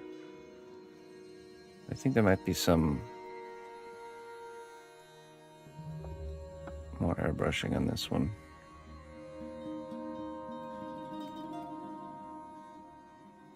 Maybe we'll switch to hand painting for both of them, to be honest.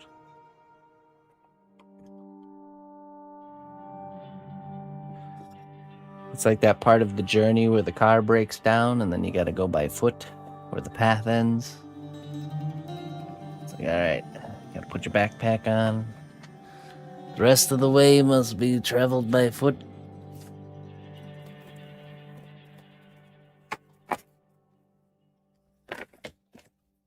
Let's see here.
Mm-hmm.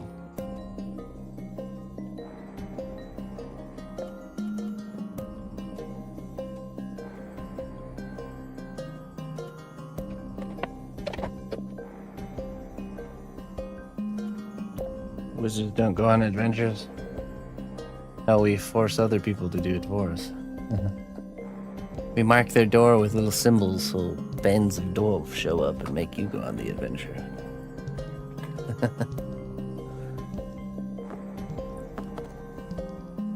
They eat all your food. Alright, let's see. Let's get a nice brush here for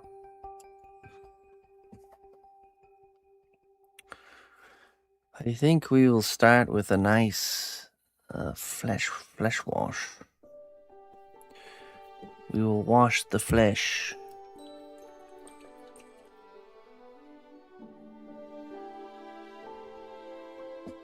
Never forget to wash the flesh.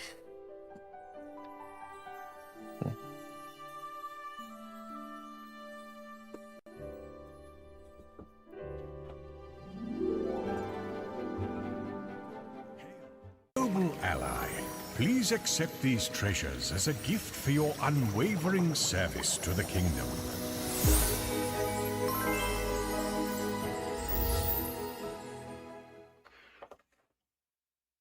Hey, Manimal Mother.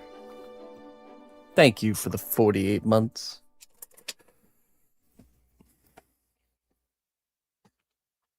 Thank you very much.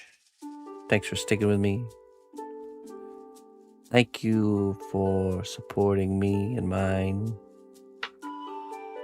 Keeping us alive. Fed with the finest beans in the land. A hardened heart is heavier to carry than any shield. Ooh. Very true.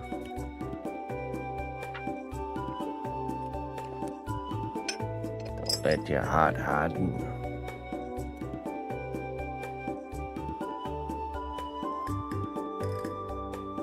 If it bleeds, we can kill it.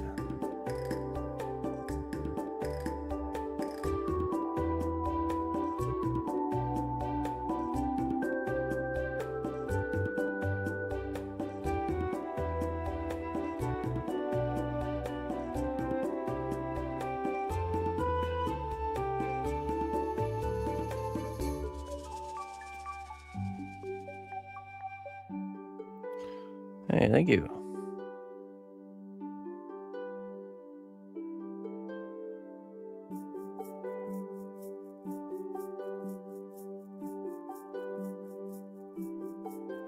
I think this is my first time sculpting Predator. It might be.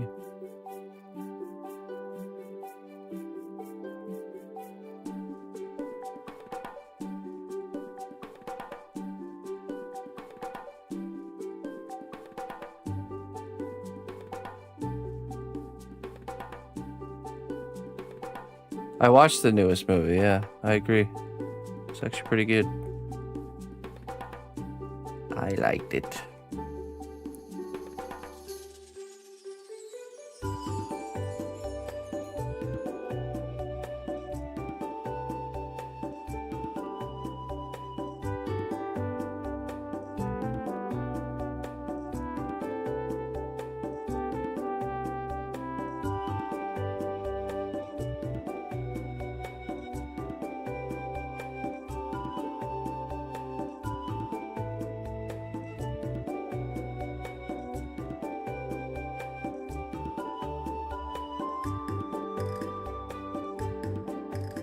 Right. I don't know if I saw that one.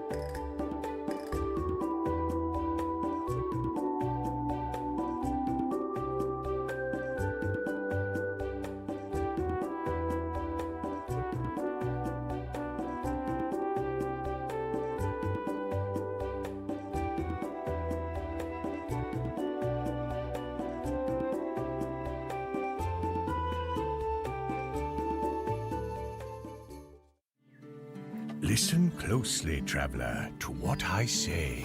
Hey. Twitch Prime does not even cost a dime.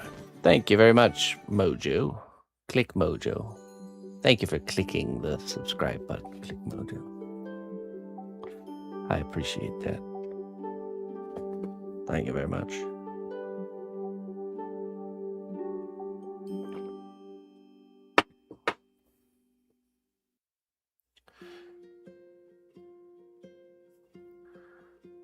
I appreciate that.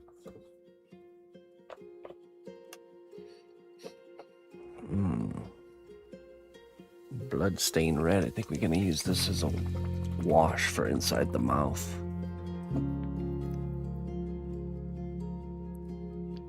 A little bit bloodstained red.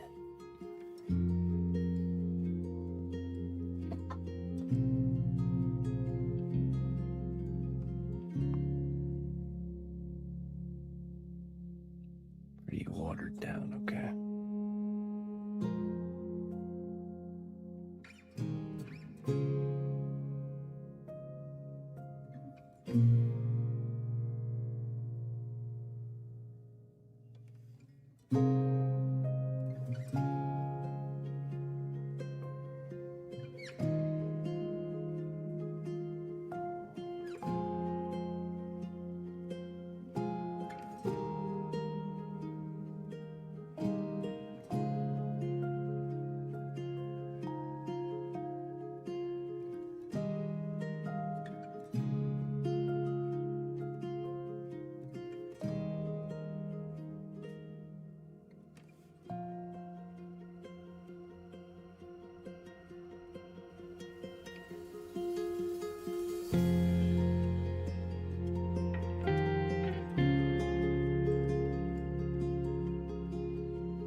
With a little bit thicker red in the inside there.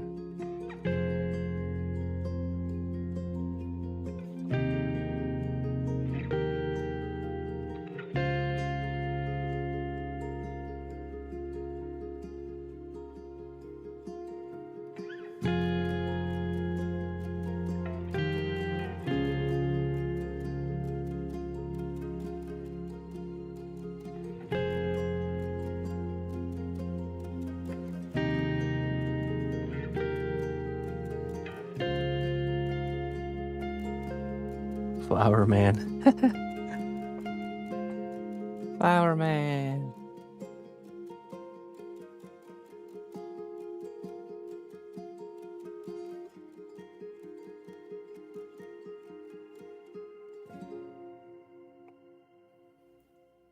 Okay, let's see here.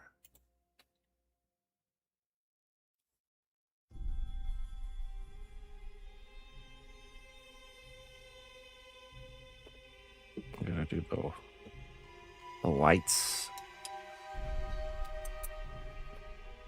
Tooth color. Is this creamy ivory? Ah, yeah, it's perfect.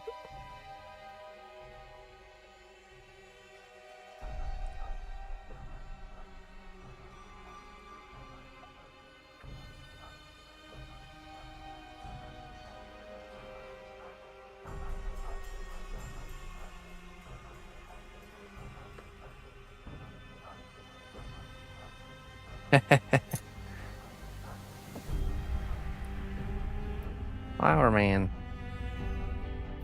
Emma was very interested in the predator. Where's he from? She's got that same like interest in monsters that I had when I was her age.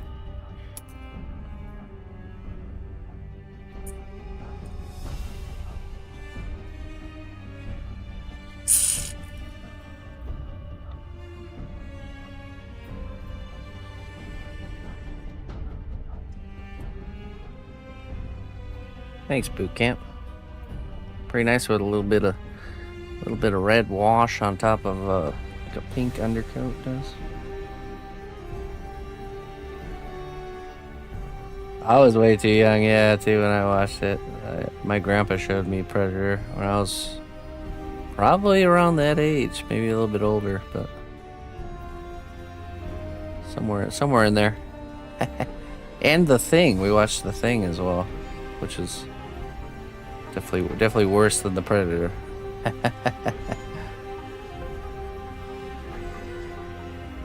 Look at me, I turned out all right. Ain't nothing wrong with me, right?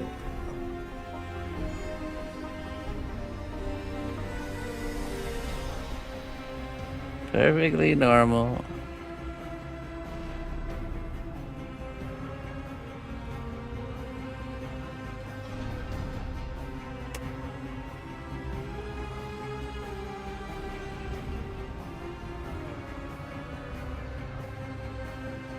I mean, me and my brother used to sneak out and turn the TV on late at night and watch Tales from the Crypt and Hellraiser. I remember watching Hellraiser when I was really young. So,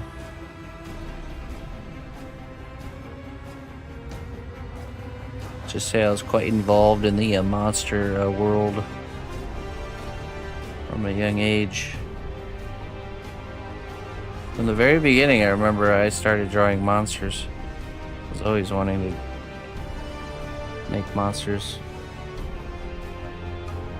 The thing with Kurt Russell, it's like some, I don't know if, I can't remember if he's in it or not, but it's like some Antarctic base, and there's like an alien creature that like infests and like almost like takes over the bodies of living creatures and morphs them into like just these disgusting creatures.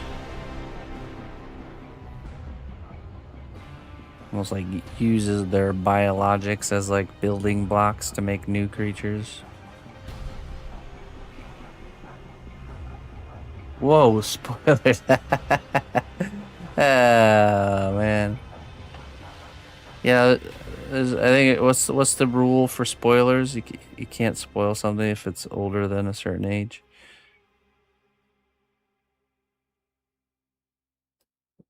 It's not on me. That one's on you, kind of thing.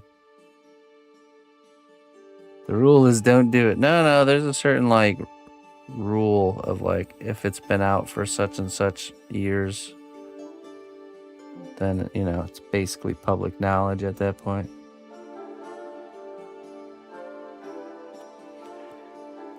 Guess what? Frodo Baggins puts the ring into the fires of Mount Doom and destroys it. But Smeagol shows up right at the end and bites his finger off. And it's this epic like fight at the end until Smeagol falls into the fire with the ring. And then that's how the ring gets destroyed.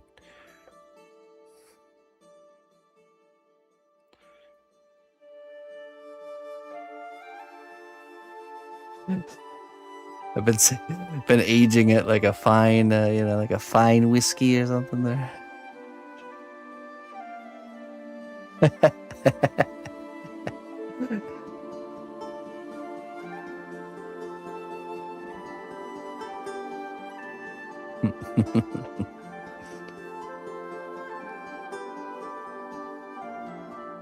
Voldemort's on the back of the head of the professor wearing the head wrap, just so you know. There's a Voldemort face on the back of his head. Don't trust that guy.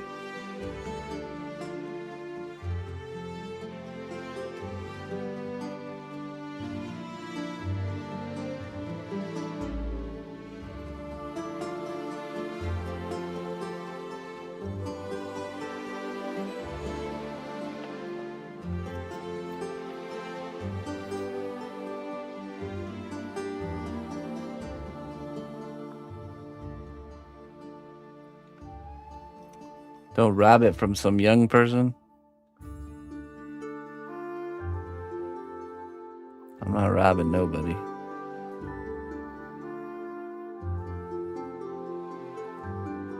Yeah, I want the alternate ending of Lord of the Rings where Gollum's like calloused hand skin never actually melts, like it's able to withstand The fires of Mount Doom from all that running around Middle Earth and on his hands.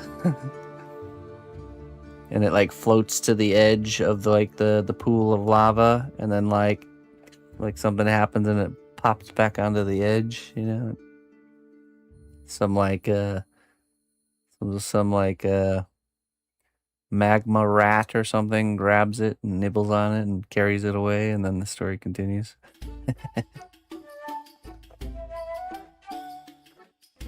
Gollum hand skin's too strong.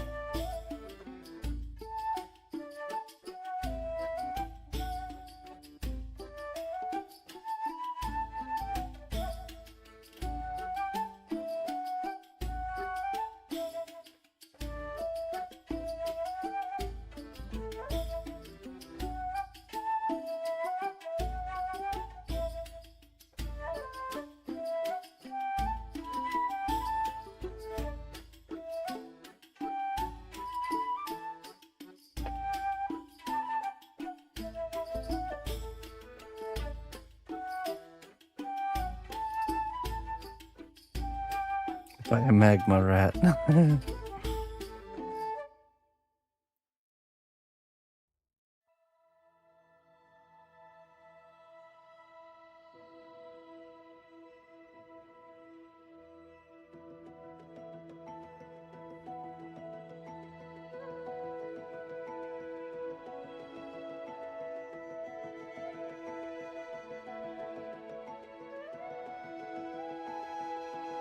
Come on, everybody thought it when they saw the ring staying alive on the skin. Well, I normally don't take coin for magic, but... Oh, hey, man.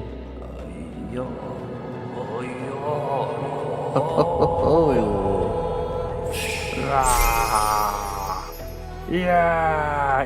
Thank you always for your stream and for sharing your talent Hey. with the community. Well, I thank you very much there, Anonymous. Hey, pleasure to be here. Thank you so much for that very generous tip.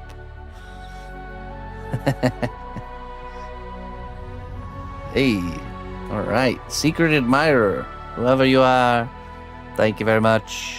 I appreciate you.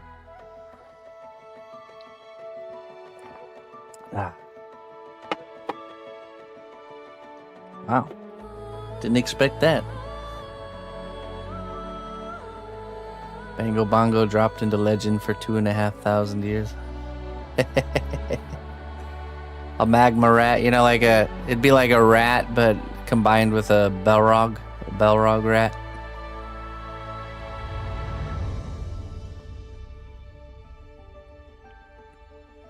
You're not a secret admirer? Nope, you're not a secret, Luna. Hey, whoever that was, thank you so much. And I very much enjoy being here. Thank you for supporting me being here.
All right, Sardini. Have a good one. Catch you later. If I don't see you tomorrow, have a great weekend.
looks good.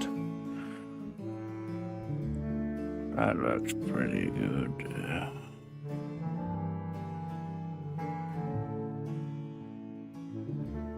Yeah, maybe a little bit more.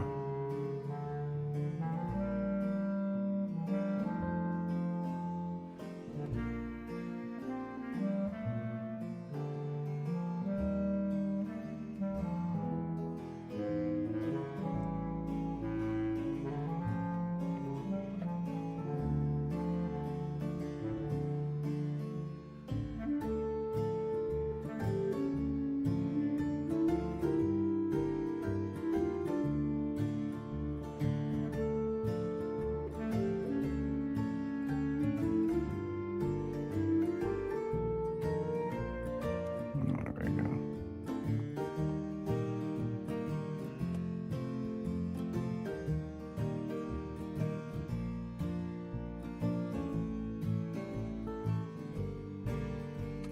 Thank you, Sherry.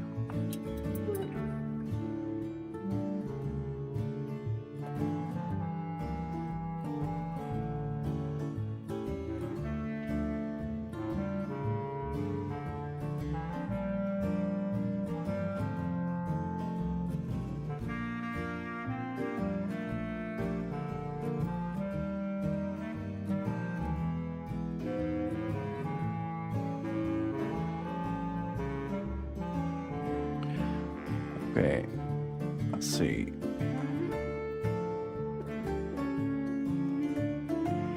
Now we gotta add some wash to the teeth.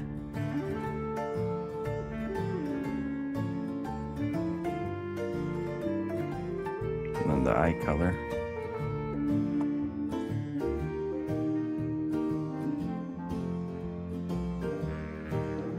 We could probably do a little bit of this.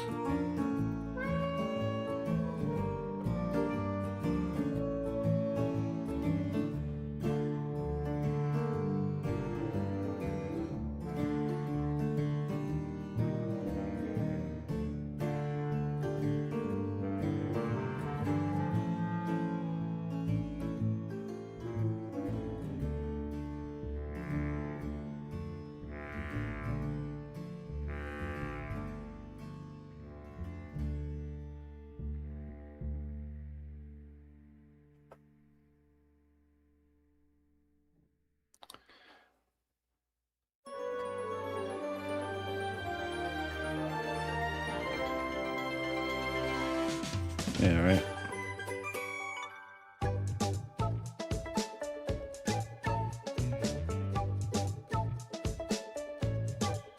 Advanced dental plans don't look cool. That's why.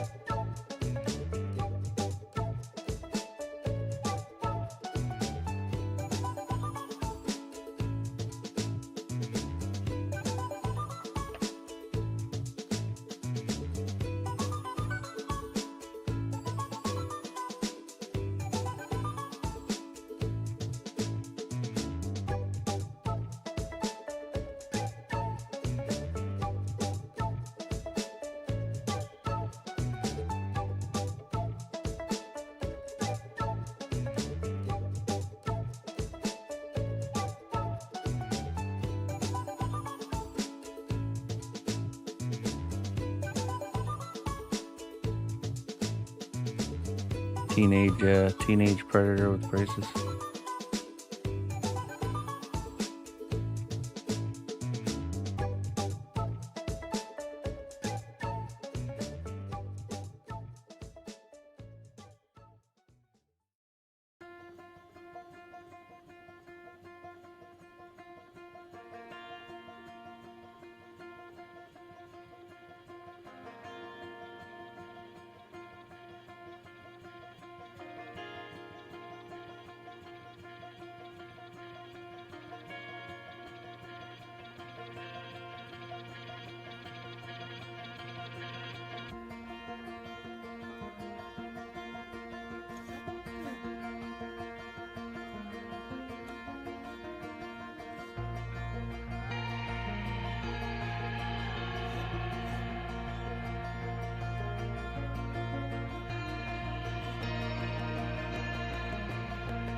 Okay.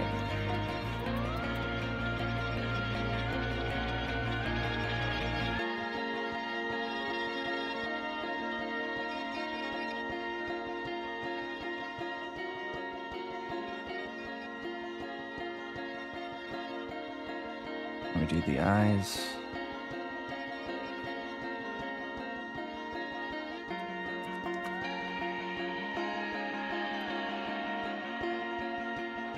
Yellow.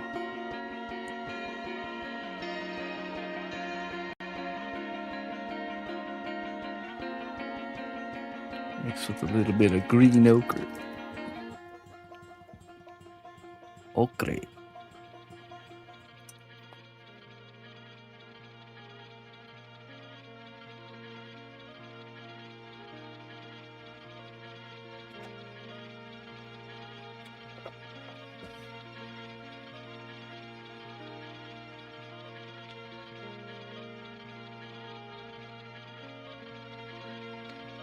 I think I have a smaller brush here. Ah, yes, there you are. Very nice.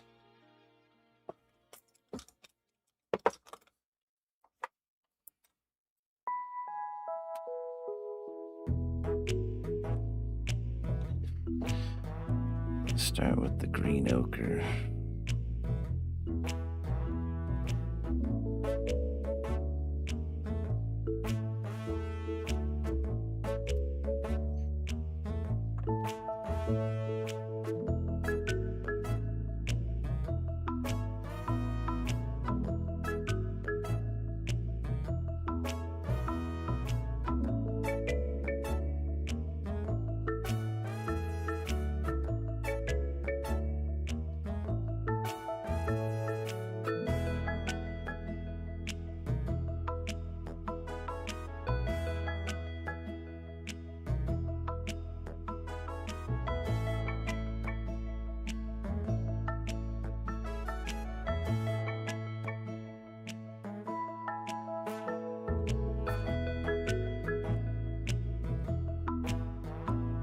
And a little bit more shading on these bottom teeth. Yeah, let's do a little bit of flesh wash actually.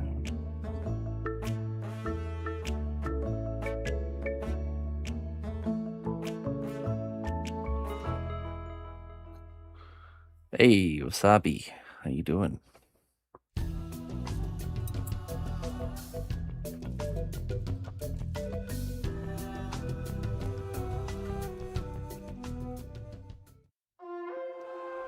Oh, The strength of the Sea-Not-Bush Kingdom lies not in our walls, but in our people. March to war. Xanthion. Ah, am I saying that right? Hello. Well, that's quite a raid. Thank you so much. Welcome, raiders. Welcome in. We're painting troll heads. I sure am. All right, Xanthi. Somebody may have typoed. Xan and crew. Yeah, we're painting some troll heads tonight, folks. These are I do these. I commission. I take on 4 commissioned heads that I sculpt all in one sitting on Fridays. This is last Friday's batch, so these are 2 of the 4 heads that I sculpted last Friday. Now we're painting them. We got a predator here, and then we got a troll from Brian Froud, Book of Trolls. It's right here.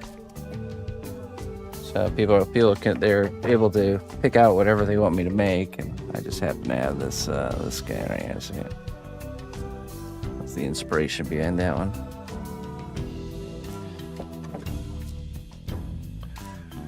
So yeah, that's what we're working on right now. Typically I'm working on bigger stuff, bigger commission pieces if you're new here. Right now we just started a commission for Resonance Plague Tale. This is the sketch I did for Focus Entertainment. I'll produce a sketch for a client that wants something bigger, and this is what we're making for them. So once they sign off on the sketch, then I start making the actual one, which I made.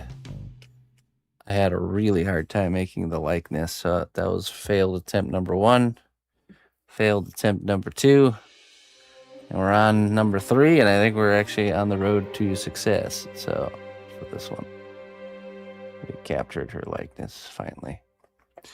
It was a battle. Sometimes it happens easy, sometimes it's a battle. So this one was a battle.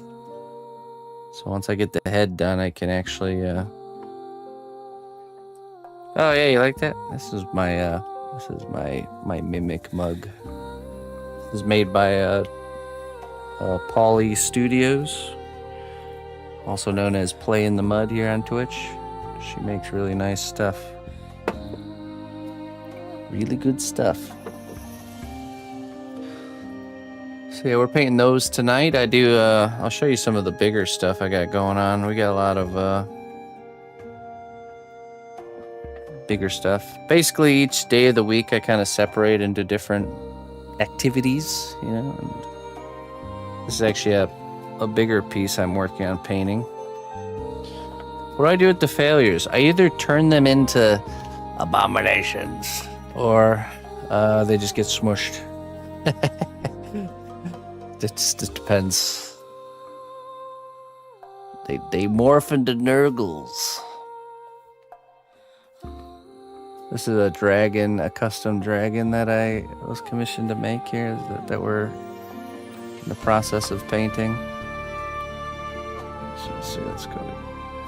There we go, that's better.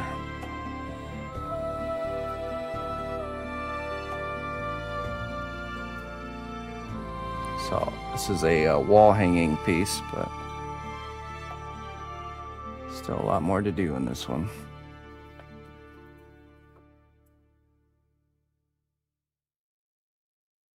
Do dragon.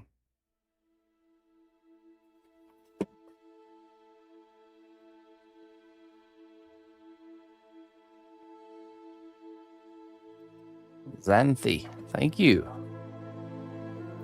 So what do you guys do? This is my first time being Xanthi rated, I believe.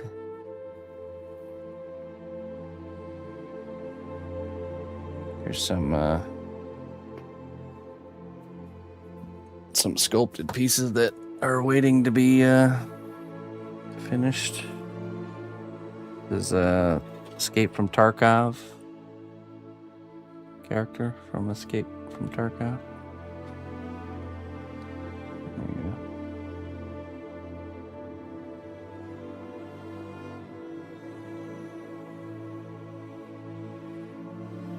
go. Gouache. Gouache. What is gouaching?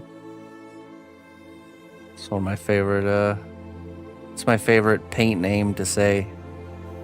Just doing a little gouache this evening.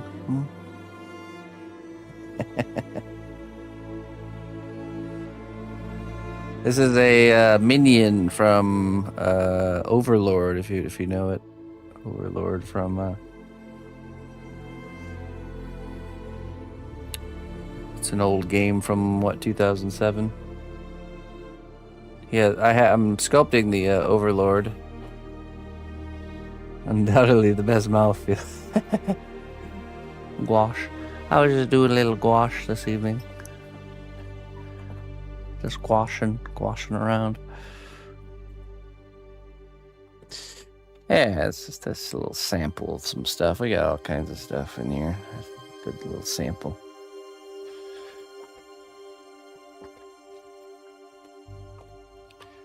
Let's see. We've been working on a big series of little guys painted in gouache. But today, you were messing around in painting cowboy hats in acrylic marker. Oh, nice. Very nice. Just messing around. Getting distracted. You stay on task. Get back to work. What do you think this is, huh?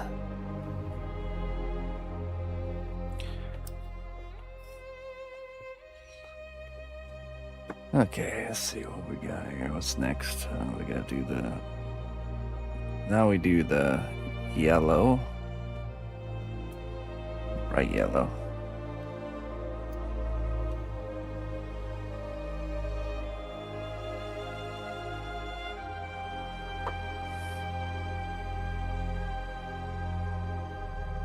Thank you, Xanthi. Yeah, thank you so much. I really appreciate that. Thank you for sharing your audience with me.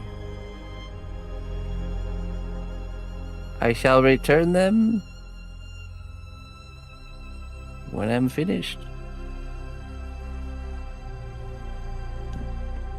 Little few more scratches and a couple of dings, but they will return.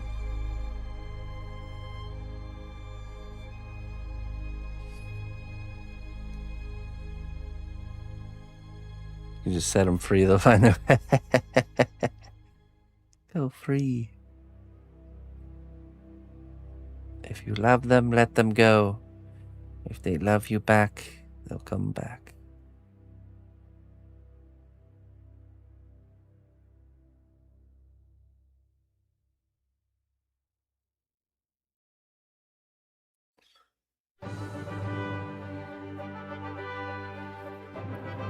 Skyrim cows. No?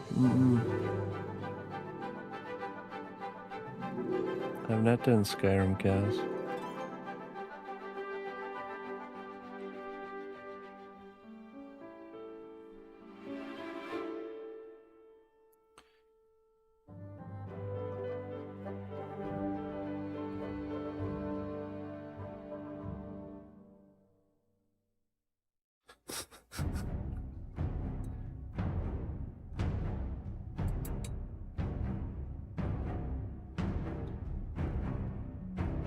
Yeah, invasive species. They cannot be set free. We must either keep them or vanquish them. They must be contained here forever or removed from the plane of existence.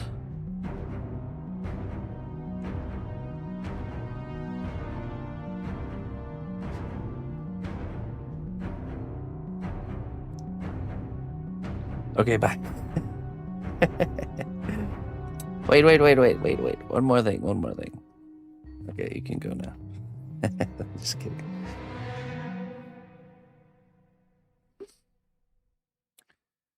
Now we gotta do some gold here on these little rings. And we gotta do the black dot. Last bit.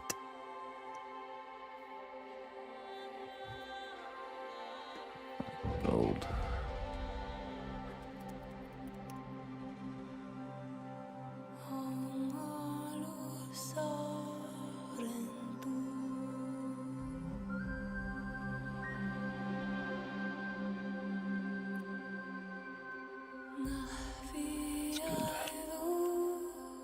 Just a drop.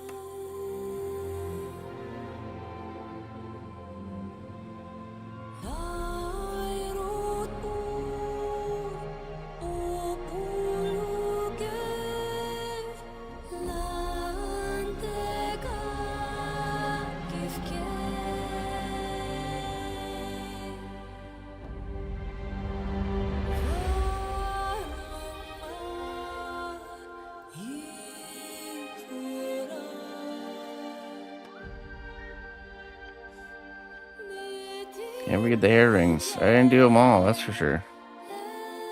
I did. I had to make sacrifices.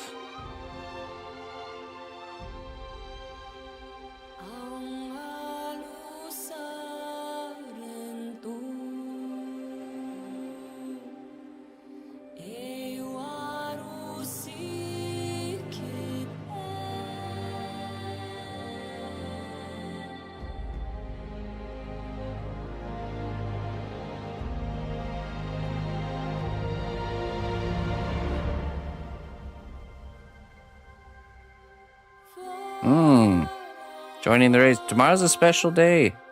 we'll be celebrating our 200th troll head. So you definitely want to be there tomorrow. This is troll heads, if you didn't know. They come in a nice wizardy style box. They're all numbered and signed. And they're custom heads of your choosing. I do 4 every week on Friday. I'm currently painting the ones from last week. So these are the 4 from last week. But tomorrow we'll be doing 4 more. So if you're interested in getting a head made, make sure you're here right before 11 a.m. Central Time, because that's when we pick out the 4. So 11 a.m. Central is when we pick, so be here a little bit earlier. And it can be anything. It can be any existing character. It can be a made-up character based on a word prompt. It can be a likeness of your choosing. It can be anything. As long as I can fit it inside of the box and it's a head, it'll work. It'll do. 200, yeah, I know, right? Pretty crazy. The boxes have grown since the first one. This is the box now.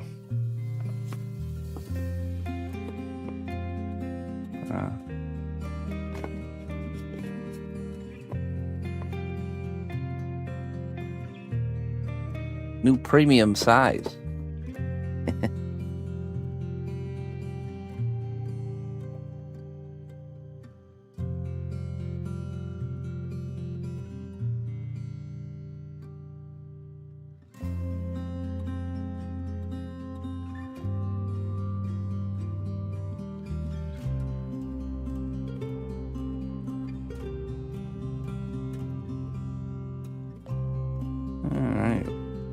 One last touch will be the dots on the eyes, and then we can and he'll be ready for varnish. My D&D minis must be killer. You know, I don't really spend any time doing personal projects, honestly. I don't have the time to spend. Pretty much all of my creative time is used for feeding my family and myself. And doing artwork with Emma. That's honestly the extent of it. There's just not enough time in the day to do it all.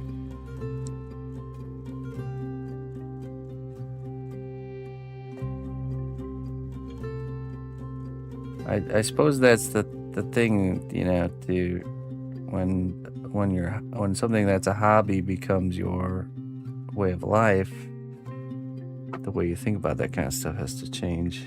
You know?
Maybe by your foolish human standards.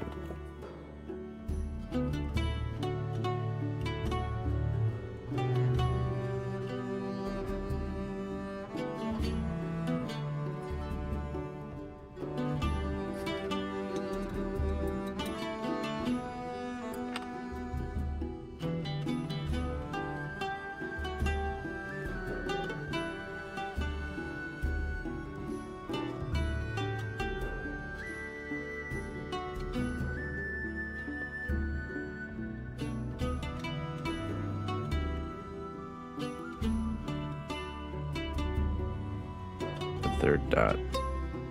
1, 2. It's the third dot.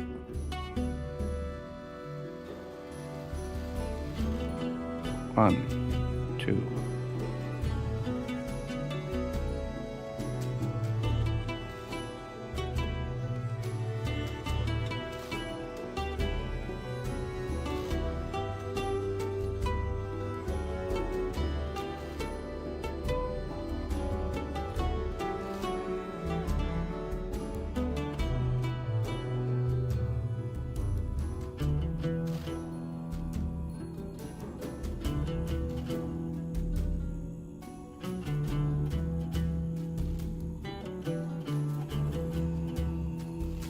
One, 2.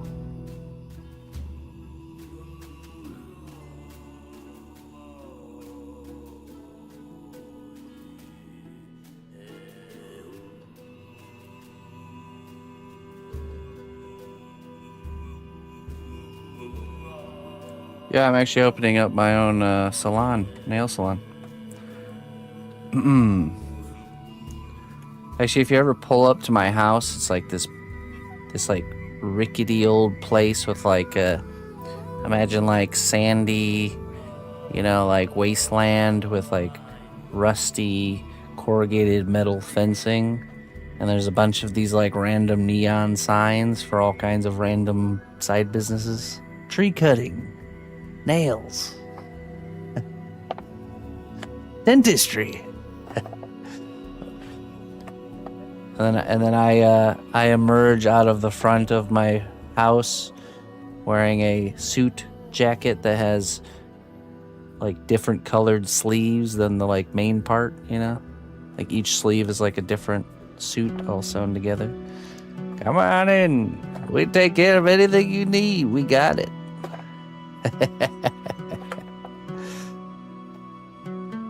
Ah, yes, you need your nails done? We can do that. Oh, for sure. Come on in. Come on in. Let me grab your jacket. We'll take good care of you. Sounds like a place I saw outside Vegas. Yeah, exactly. Yeah. You gotta do what you gotta do. Gotta do what you gotta do.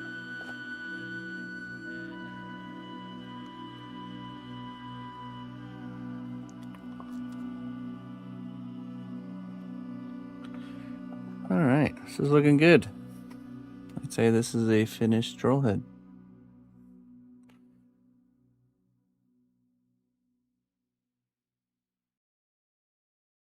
All right, very nice.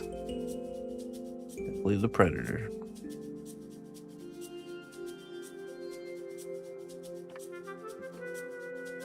All right, you, my friend. It's your turn. Your turn.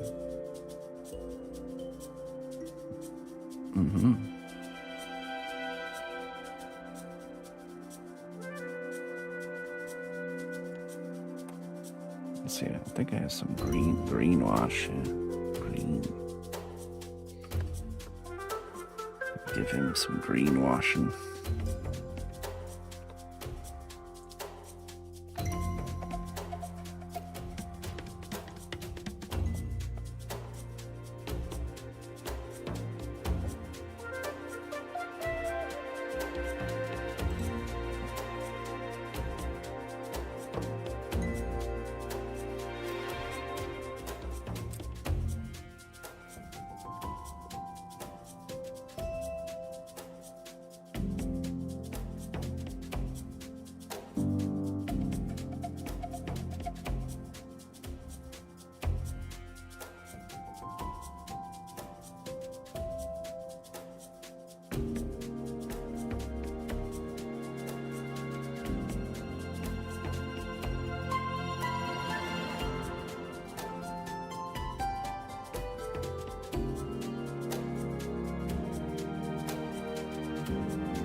need to do.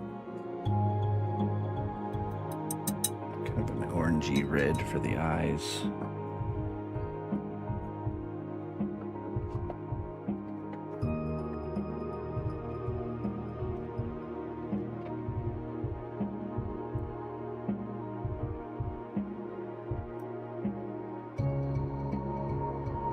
Oxide red. Perfect.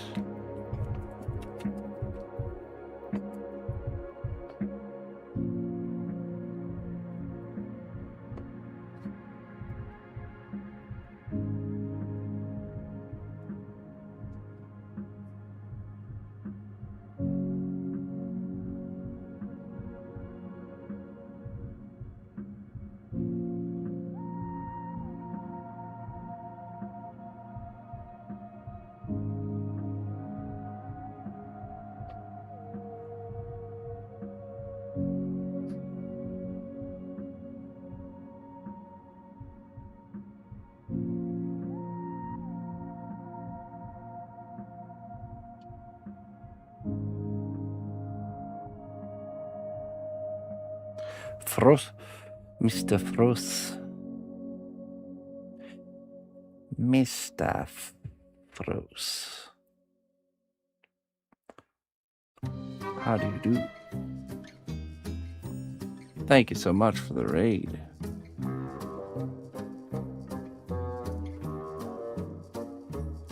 Hello, Kula. Hello, hello. Welcome, welcome. How do you do? A little bit of this black here.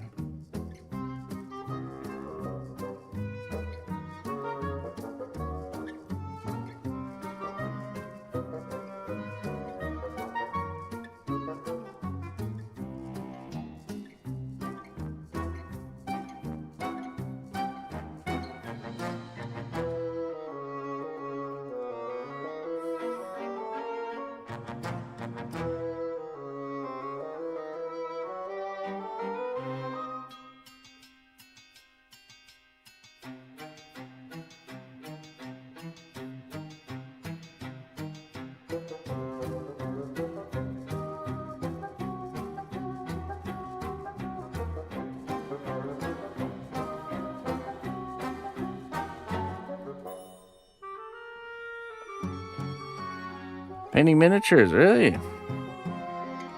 Hey, that's great. Stepping into the realm of the third dimension, huh? Moving on up.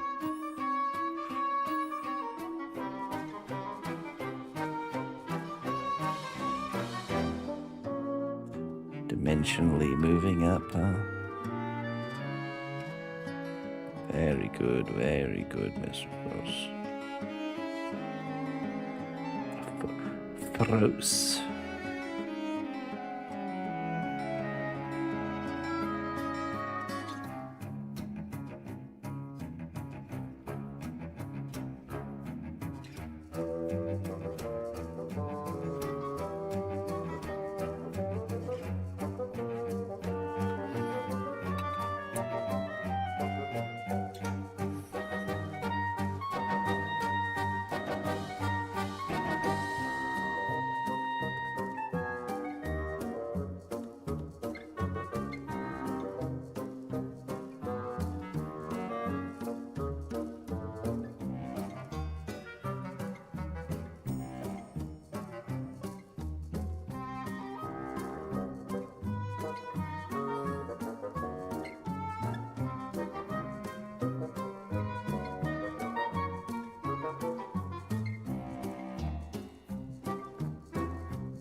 are you doing this fine evening, Kula?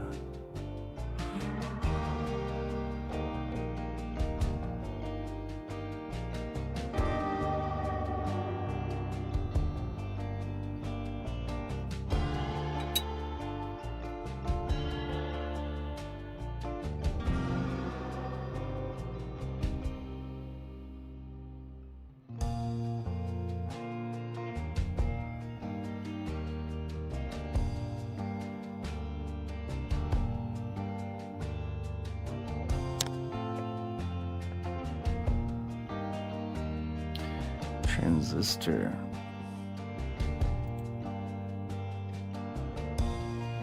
Windswept plains.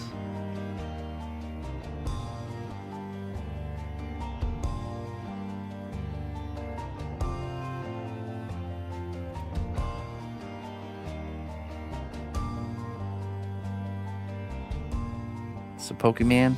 Yeah. This is a Pokemon.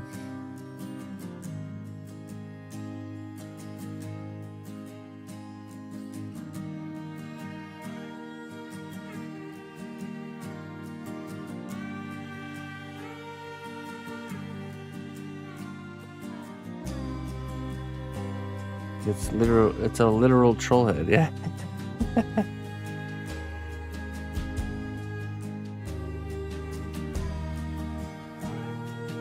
Actually is.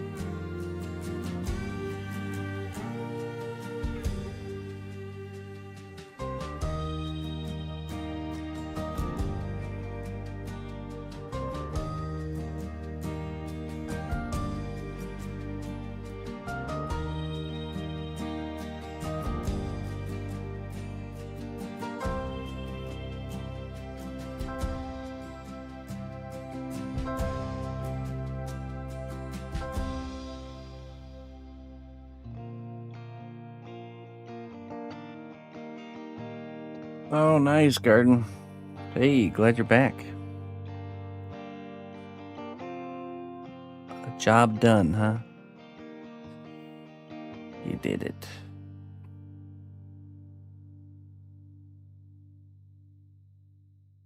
Moon is looking very nice and spooky. Oh, really? Is it begun? Maybe I had to get out of here and go watch it.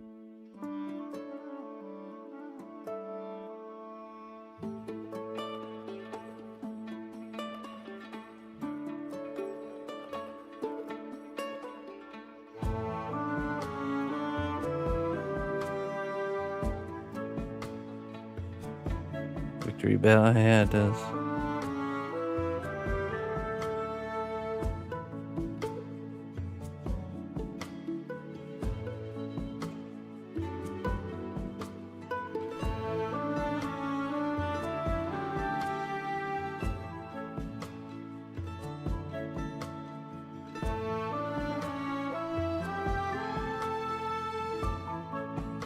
These are troll heads. We're working on some troll heads. These are those commissioned heads people can request on Fridays.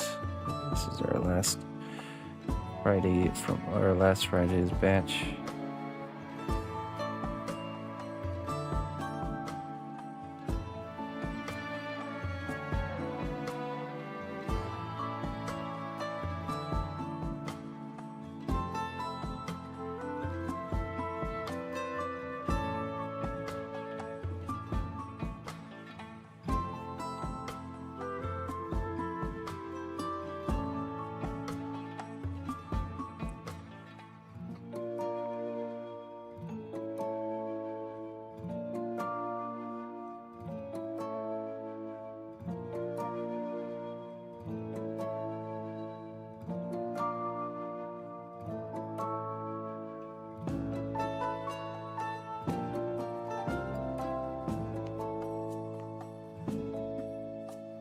Yeah, you know what? I want to go watch the moon, ladies and gentlemen. It's a celestial event happening this evening. I'm required to attend. Not bad. We'll finish painting this guy tomorrow.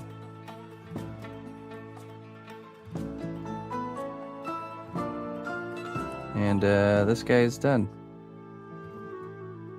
Predator.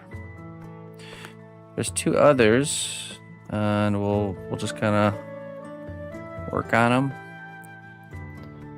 Tomorrow is the celebration of the 200th Trollhead. Make sure you're here, okay? Make sure you're here. Everyone's gonna want to be here. I got a special surprise for you guys. Very special surprise. So don't miss it. Be here at 10:30 Central Time, okay? 10:30 Central Time. Don't be late. You won't want to miss it. And yeah, I'm gonna go stare at the moon. Ladies and gentlemen, thank you so much for the support. Thanks for tuning in. Appreciate it.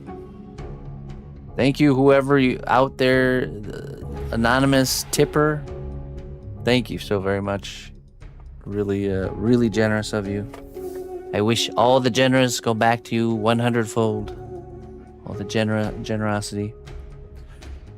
And yeah, don't miss it. You don't want to miss it. We got a special surprise for you Trollhead people. Actually, for everyone. Just for everyone. So don't miss it. Anyways, good night, Sapphire. Let's see. Let's find somebody to raid. We need to get out of here. I'll rejoin you guys in the morning, and we'll have a nice long day set up. Oh, hey, Green Bam is on with the touring the streets. Should we go raid Green Bam back? Yeah, let's go do it. Sure. Why not? First time raiding Green Bam.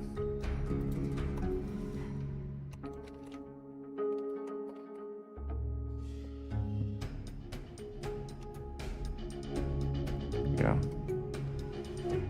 All right, my friends. Till next time. Good night.